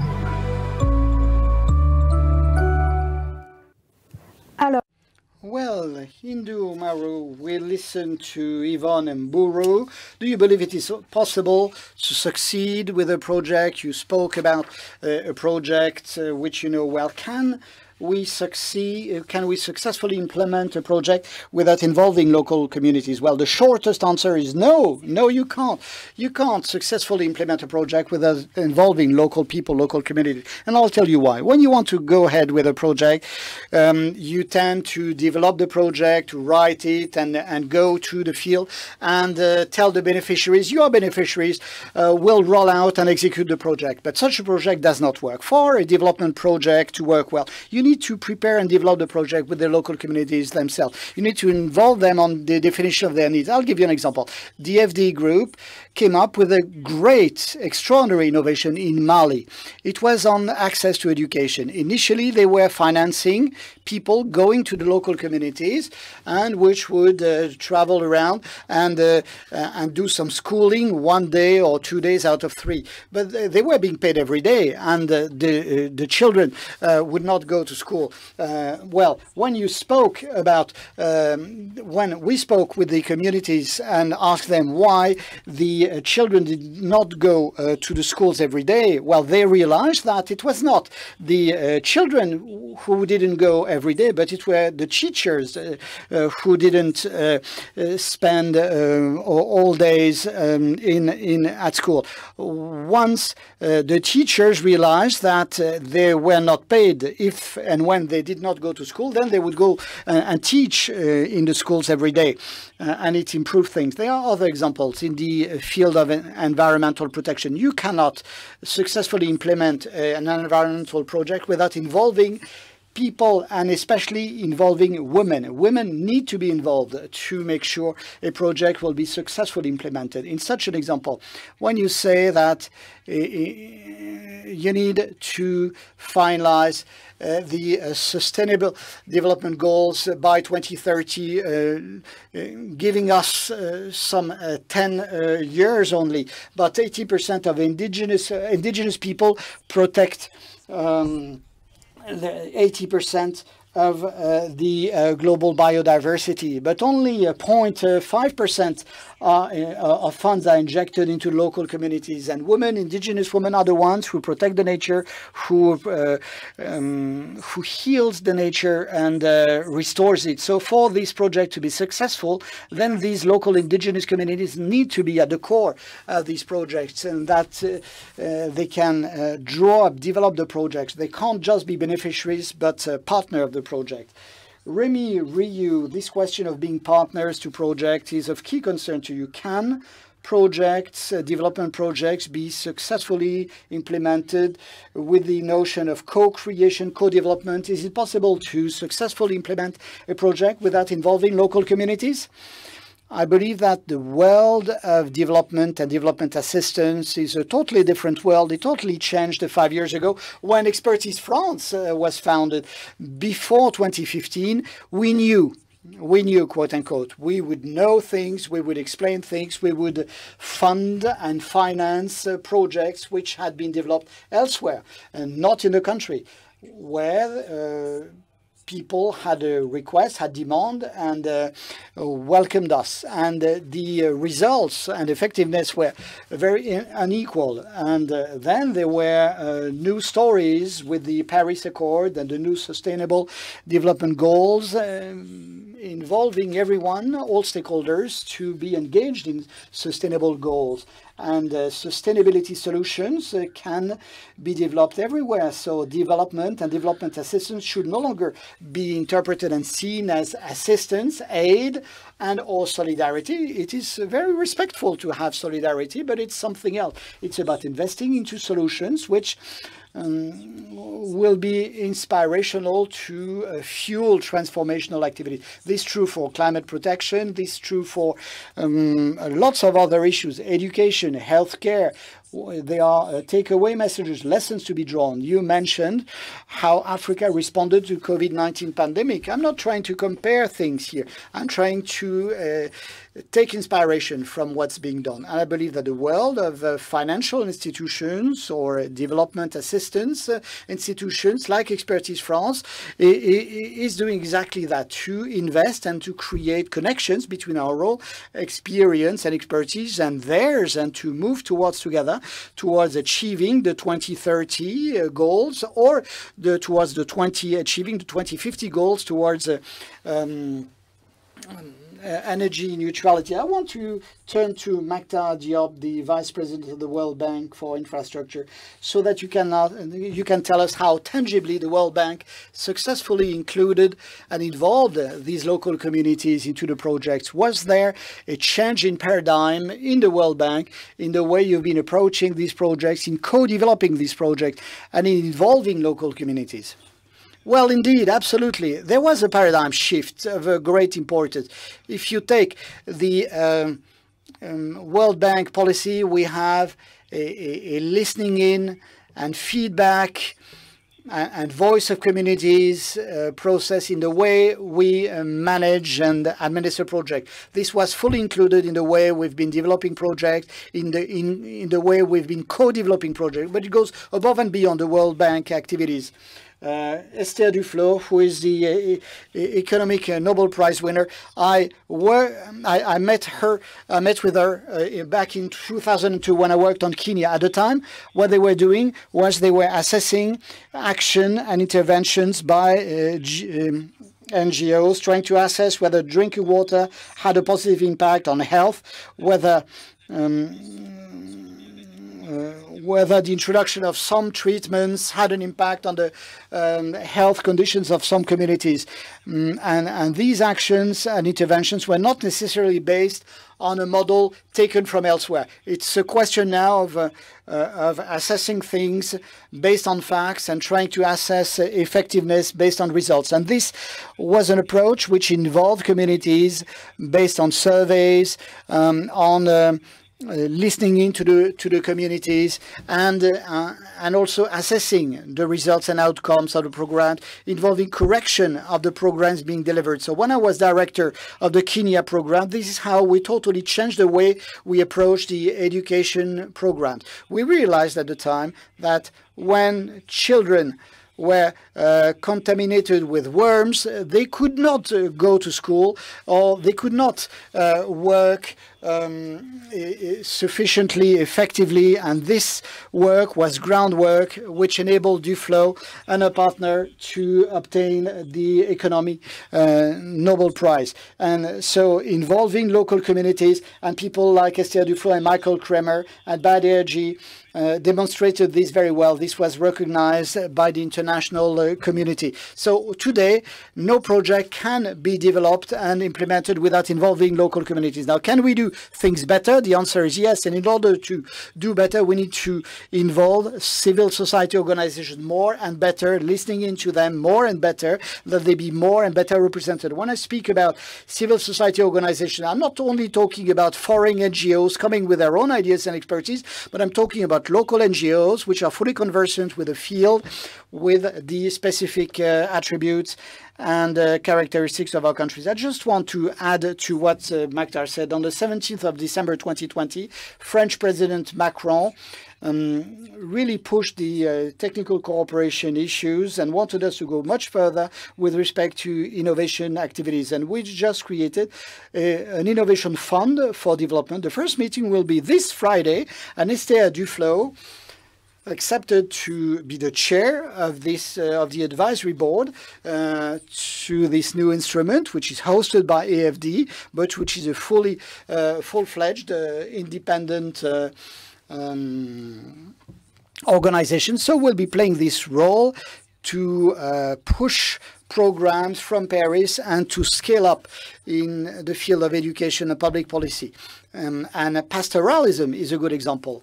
The donors for years and years developed infrastructure, set up ponds and waterholes and corridors for herders, pastoralist herders, and then they realized there were issues of connections between communities, that we had to set up new different governance mechanisms, that we should give more thinkings to the commons and common goods, coming up with new ways and means to develop and implement these commons by way of learning based on working and doing things together, based on innovation. Hindu Umaru.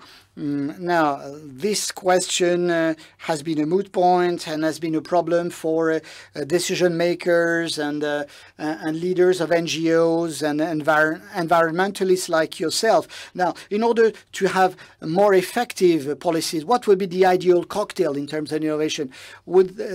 Should there be an innovation which should be tailor-made to each project? How do you think upstream in order to be as effective as best as possible?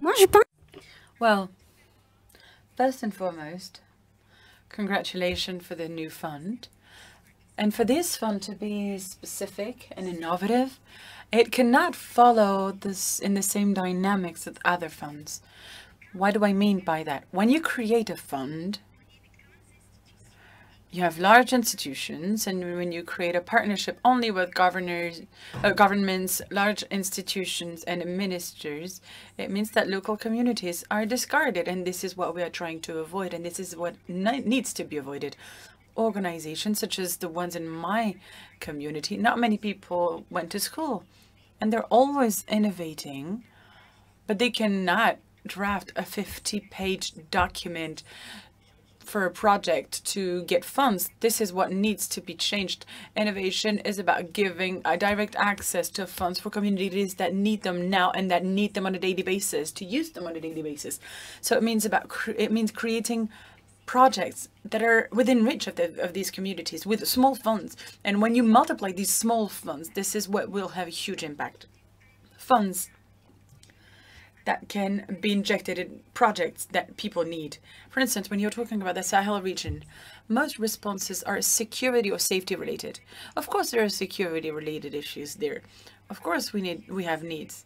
There will be the G5 Sahel summit where presidents will be talking about the issues of the region. Billions of dollars will be injected, but will local communities benefit from this? No, there are usually collateral damages of these investments. We need to innovate. We need to integrate the development and the empowerment of young people, of women in these communities, so they can have access to these funds to transform their daily economy. This is exactly what will allow them and us to change this new way of partnering up. Also, when we get the funds is one thing, but we also need to support knowledge and traditional knowledges in the field. And this is the knowledge transfer that we're talking about. This is the transfer technology that we need. If you don't have electricity, you can't have a fridge or a computer to work. So what should we do? First, you need to assess the priorities based on the needs of the people. We need to have access to energy. We have the sun. What if we can have a bottle of Coke in the community? How come we can't have a solar panel for these communities? So it's about willpower. We need this political willpower, which will allow these communities to innovate so they can have access to direct funds. This will change lives. This will be a game changer. This as well will see a change in no time, in 1 or 2 years. And at the end of the day, these communities not only will strive, but on top of that, they will sustain these projects because they will have been a main stakeholder of this development and this transformation. Thank you very much. As Indo is saying, is there an alignment between political willpower and efficiency of projects as defended and rolled out in the field. I wouldn't be the best person to talk about the political willpower of different governments. I think that there are different heads of states that have their own vision with regards to the transformation of their own countries. There are challenges everywhere. And Indou Maro was very clear. What she said was perfectly useful and relevant. It's about working hand in hand with the communities. It's about working with the communities, but how can you work with local communities? This is a major question. For that, you need local institutions, and they need these local institutions to be strong. We're talking about research institutions, education institutions, and if you don't have strong, robust institutions locally in these countries, you will not have adapted local solutions. Let me look at functional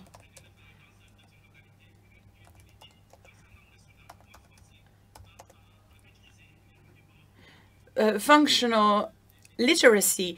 You need to teach people. You need to teach people to do math, to do basic math, to do percentage, to see what is the profit of a basic profit of a company. This or of an economic activity. This is what will make an impact, and this is what projects have done in the Sahel region and in other grazing areas and breeding areas.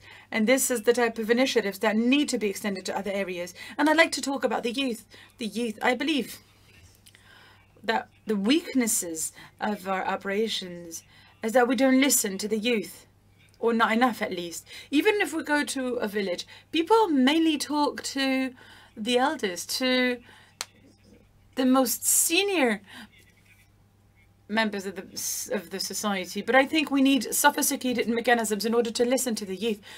Urban youth is very innovative, and youth as a whole is very innovative. However, I'm not entirely sure that we are leveraging this innovation emerging from the youth.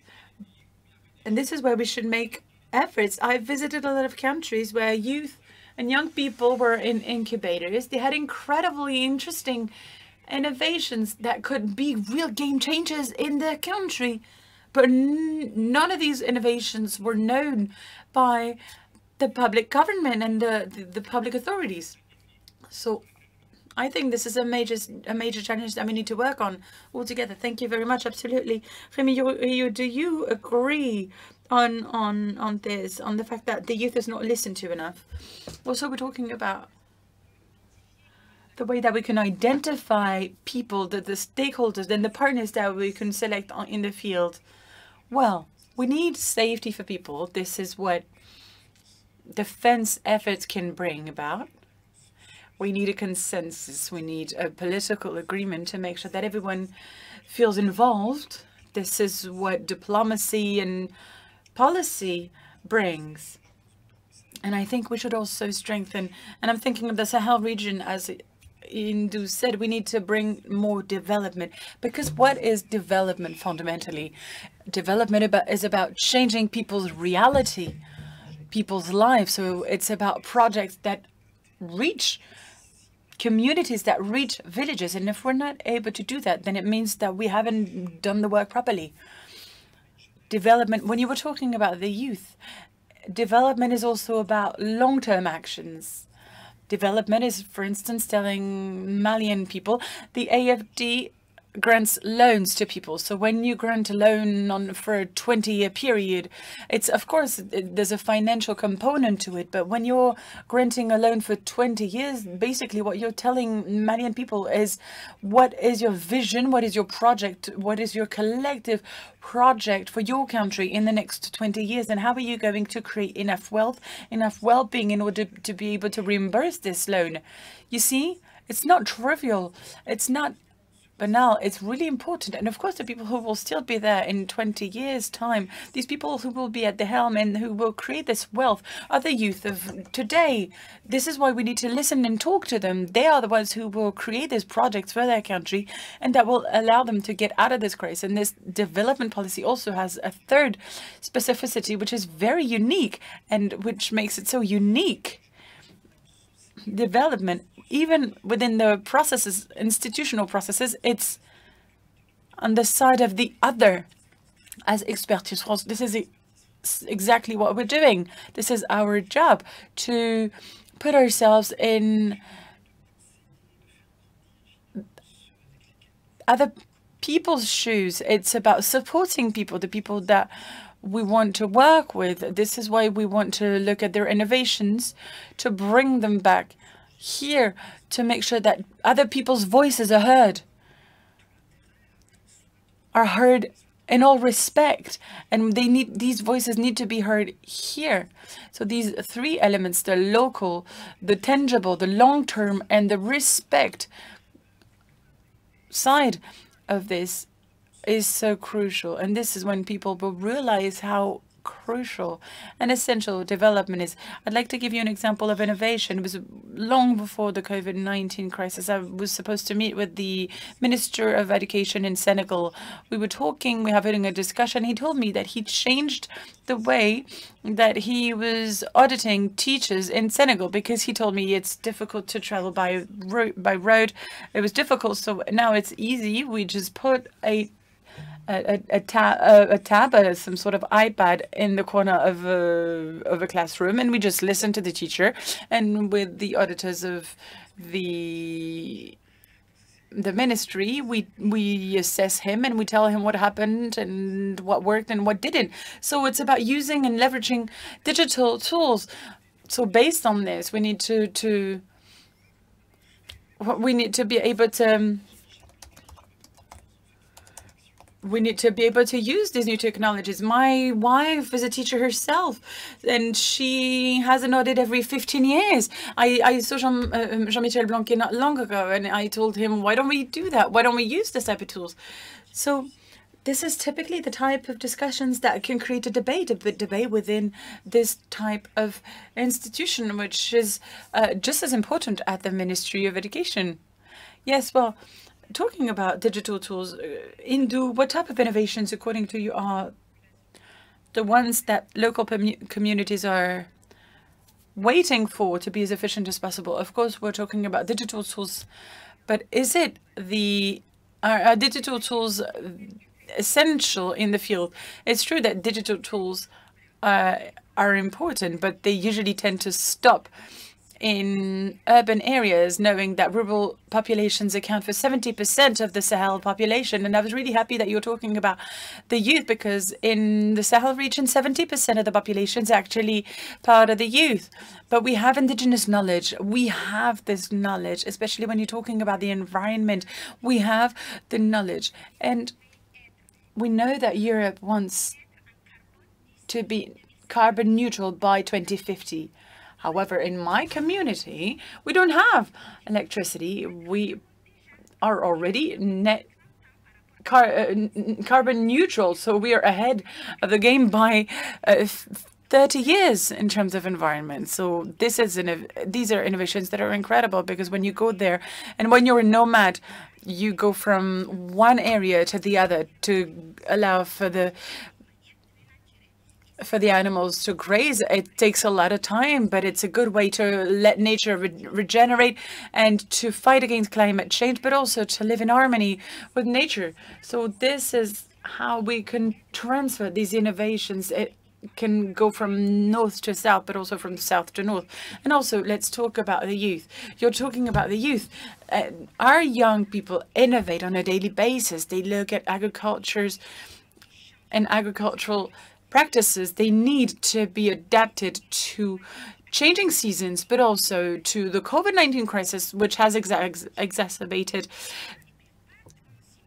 the food security, and borders have been shut down, but people are able to now store food, to preserve food in a traditional way. And this innovation is crucial for Africa. We need to valorize these innovations for the future. And this is how we will be able to respect the environment. And let me go back to the first thing that I just said. We need projects that are at the level of these communities. They need direct access to funds. These need to be within which this is a challenge for the Biodiversity Cup, the COP26. Development banks, investment banks must open direct access to funds for communities with lower criteria so we can continue to innovate at local level. Yes, we will talk about funds and financing solutions. Thank you very much. Perfect transition. This is a question to you, Rémi, but also to Maktar Diop, and also to you, in a way, Indu. I would like to listen to Alain Bentejac, who is talking about an alliance between private and public sector in terms of international cooperation to create a export team. Alain Bentejac, and then we'll talk about this video. Point de vue du secteur privé, je m'appelle Alain Bentejac, je suis dirigeant d'entreprise et également président des conseillers du commerce extérieur, une association qui regroupe plus de 4000 entrepreneurs français, bénévoles, spécialistes à l'international. Je dirais d'abord que nous nous réjouissons des évolutions en cours depuis quelques années dans le domaine de l'expertise publique avec la création d'Expertise France, le regroupement de beaucoup d'organismes et aujourd'hui le rapprochement avec l'AFD. Nous pensons que c'est peut-être le moment justement d'aller plus loin dans le sens du renforcement de la collaboration entre secteur public et secteur privé afin de donner au système encore plus d'efficacité. Les complémentarités entre les deux mondes, public-privé, sont évidentes et il nous semble qu'il faudrait imaginer une sorte de chaîne de valeur entre opérateurs publics, ONG, opérateurs privés pour proposer une sorte de continuum de prestations qui permettrait de répondre mieux à la demande de certains clients. Pourquoi ne pas s'inspirer de ce qui a été fait dans certains domaines, en particulier dans le domaine de l'export, avec Team France Export, qui associe un opérateur public, Business France, les chambres consulaires et des sociétés privées. On pourrait imaginer une sorte de Team France Expertise. Je crois que cela renforcerait la collaboration entre les acteurs et que cela permettrait de répondre mieux à la demande du marché. Nous sommes en tout cas, côté secteur privé, prêts à contribuer à toutes les réflexions en ce sens. Et en attendant, je souhaite évidemment un très bon anniversaire à Expertise France.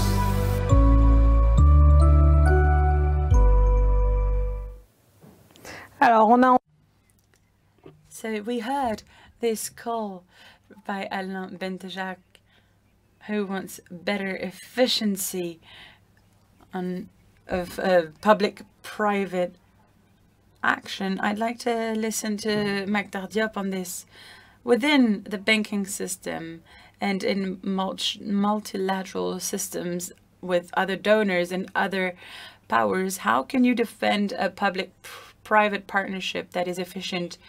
Well, without private investment, we can't have the growth rate that we need in developing countries, especially in Africa. And this is at the core of our activities. We have developed an approach which we call a cascading approach, which aims at focusing on this private sector. The question is the following: when there's a private sector action, why should we take public resources when actually the private sector can do it? Of course, we need to regulate this investment. It needs to be transparent. It needs to be done in compliance with competition, the rules of competition. But as soon as all these criteria are met, why should we take the few resources of the public sector and of the governments to invest when the private sector can do it?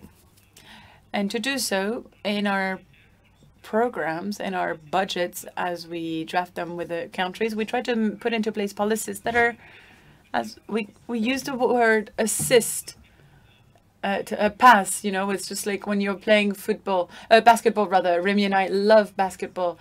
What we're talking in basketball, we talk about the final pass before you shoot, and we need to create this teamwork between the private and the public sector. Now, the real question, and this is something that we often talk about, me, myself, and other colleagues, how can we make sure that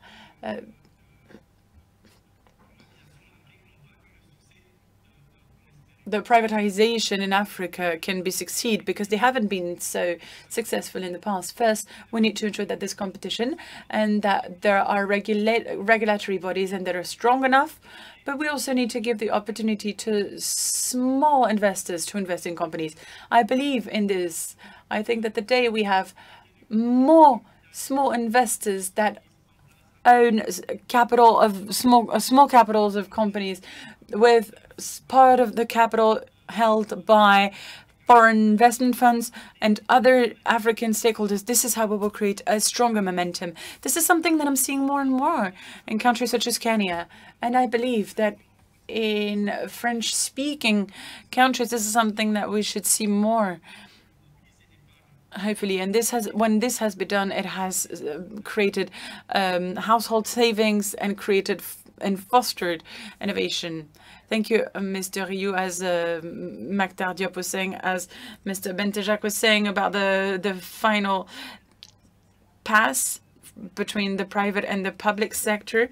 Is this the essential element for efficient cooperation? Well, as we said several times, Expertise France will be working within the AFD group.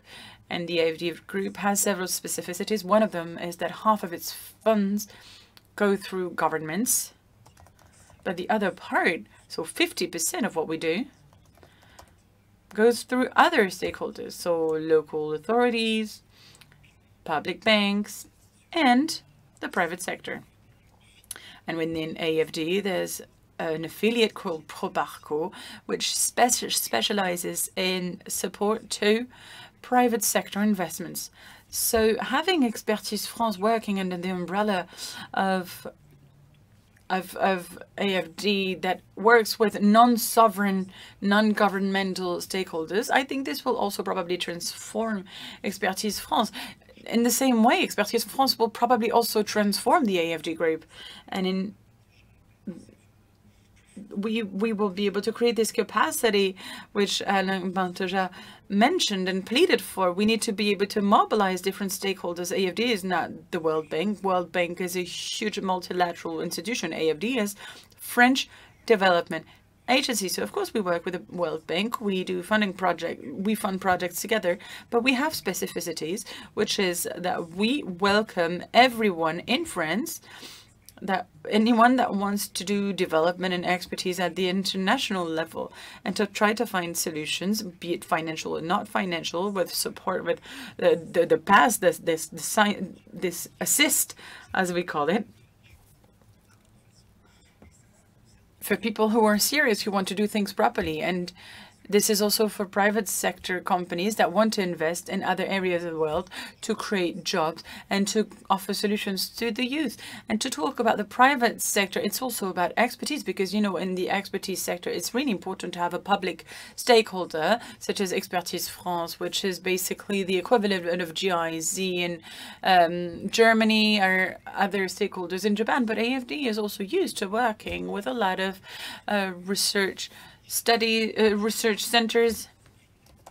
We have a wealth of private institutions and bodies in France, so we are going to create a French expertise, French development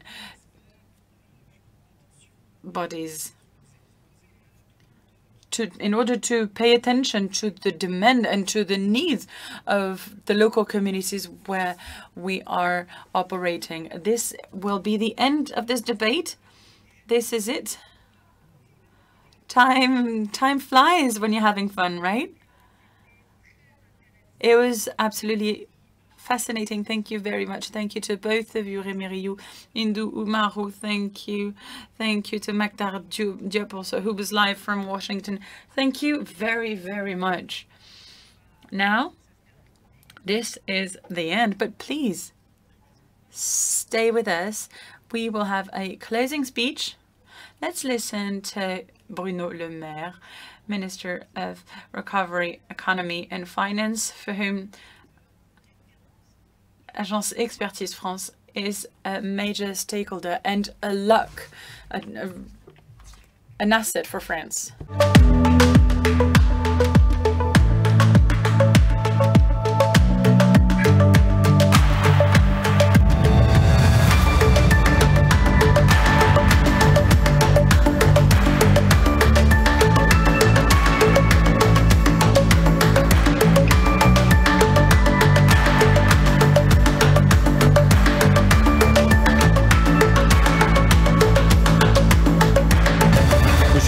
ministre, monsieur le directeur général d'Expertise France, monsieur le directeur général de l'AFD, mesdames et messieurs, je ne peux malheureusement pas être parmi vous en direct aujourd'hui, mais je tenais, à l'occasion des premières rencontres internationales de la coopération, saluer l'ensemble du travail accompli par les équipes d'Expertise France durant ces 5 années d'existence. Expertise France est devenue l'acteur de référence qui manquait à la coopération technique internationale française. Vous êtes un interlocuteur privilégié pour une centaine de pays partenaires et c'est une chance pour la France de pouvoir compter sur vous, sur vos talents, au service de notre politique de coopération internationale. La crise économique, la crise sanitaire que nous vivons rendent d'autant plus importantes vos missions. Les pays en développement les plus frappés par cette crise ont encore plus besoin que jamais de vos compétences pour accélérer la transition écologique, lutter contre les flux financiers illicites, soutenir l'entrepreneuriat, soutenir l'innovation. Ils ont besoin de vous. En Afrique subsaharienne en particulier, la crise a affecté les investissements. Elle rend d'autant plus urgente la mobilisation des ressources intérieures, la collecte efficace des impôts et des taxes. Et donc, nous avons décidé d'accroître les moyens budgétaires consacrés à l'aide au développement dans ce domaine.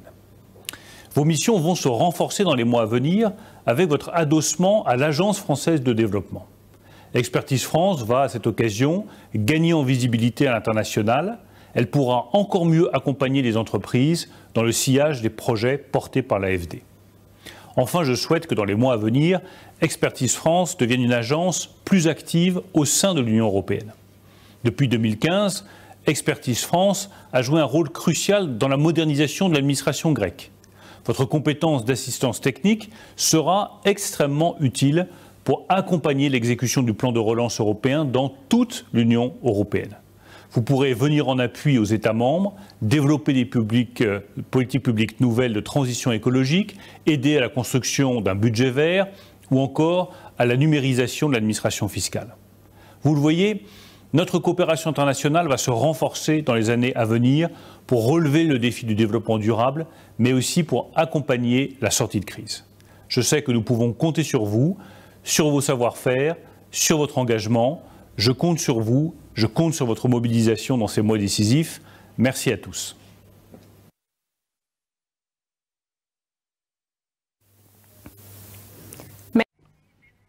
Thank you. I would like to thank everyone. Thank you to Mr. Minister. Thank you, Bruno Le Maire. Thank you for his encouraging words. This is the end of this event, the end of this show organized by Expertise France. I would like to thank everyone, Jérémy Pellet, Chief Executive Officer of Expertise France, as well as Laurence Tubiana, Mr. Koundounz, who was with us, Winnie Bianima Ali Kouli, Michel Miraillet, but also Thomas Pesquet and Professor Françoise Barré-Sinoussi, Indou Oumarou, who was just with us.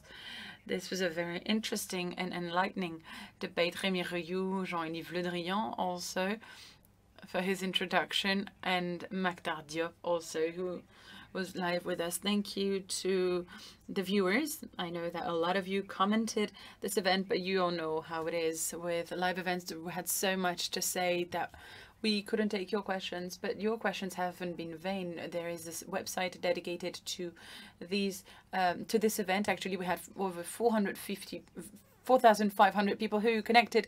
So thank you very much on the website, on the Expertise France website. You'll have all the information. Thank you to AFD, European Union Bank, World Bank, ministries, partners. And I would like to thank personally the teams of Expertise France, the staff at Expertise France. Good luck for the future. Thank you.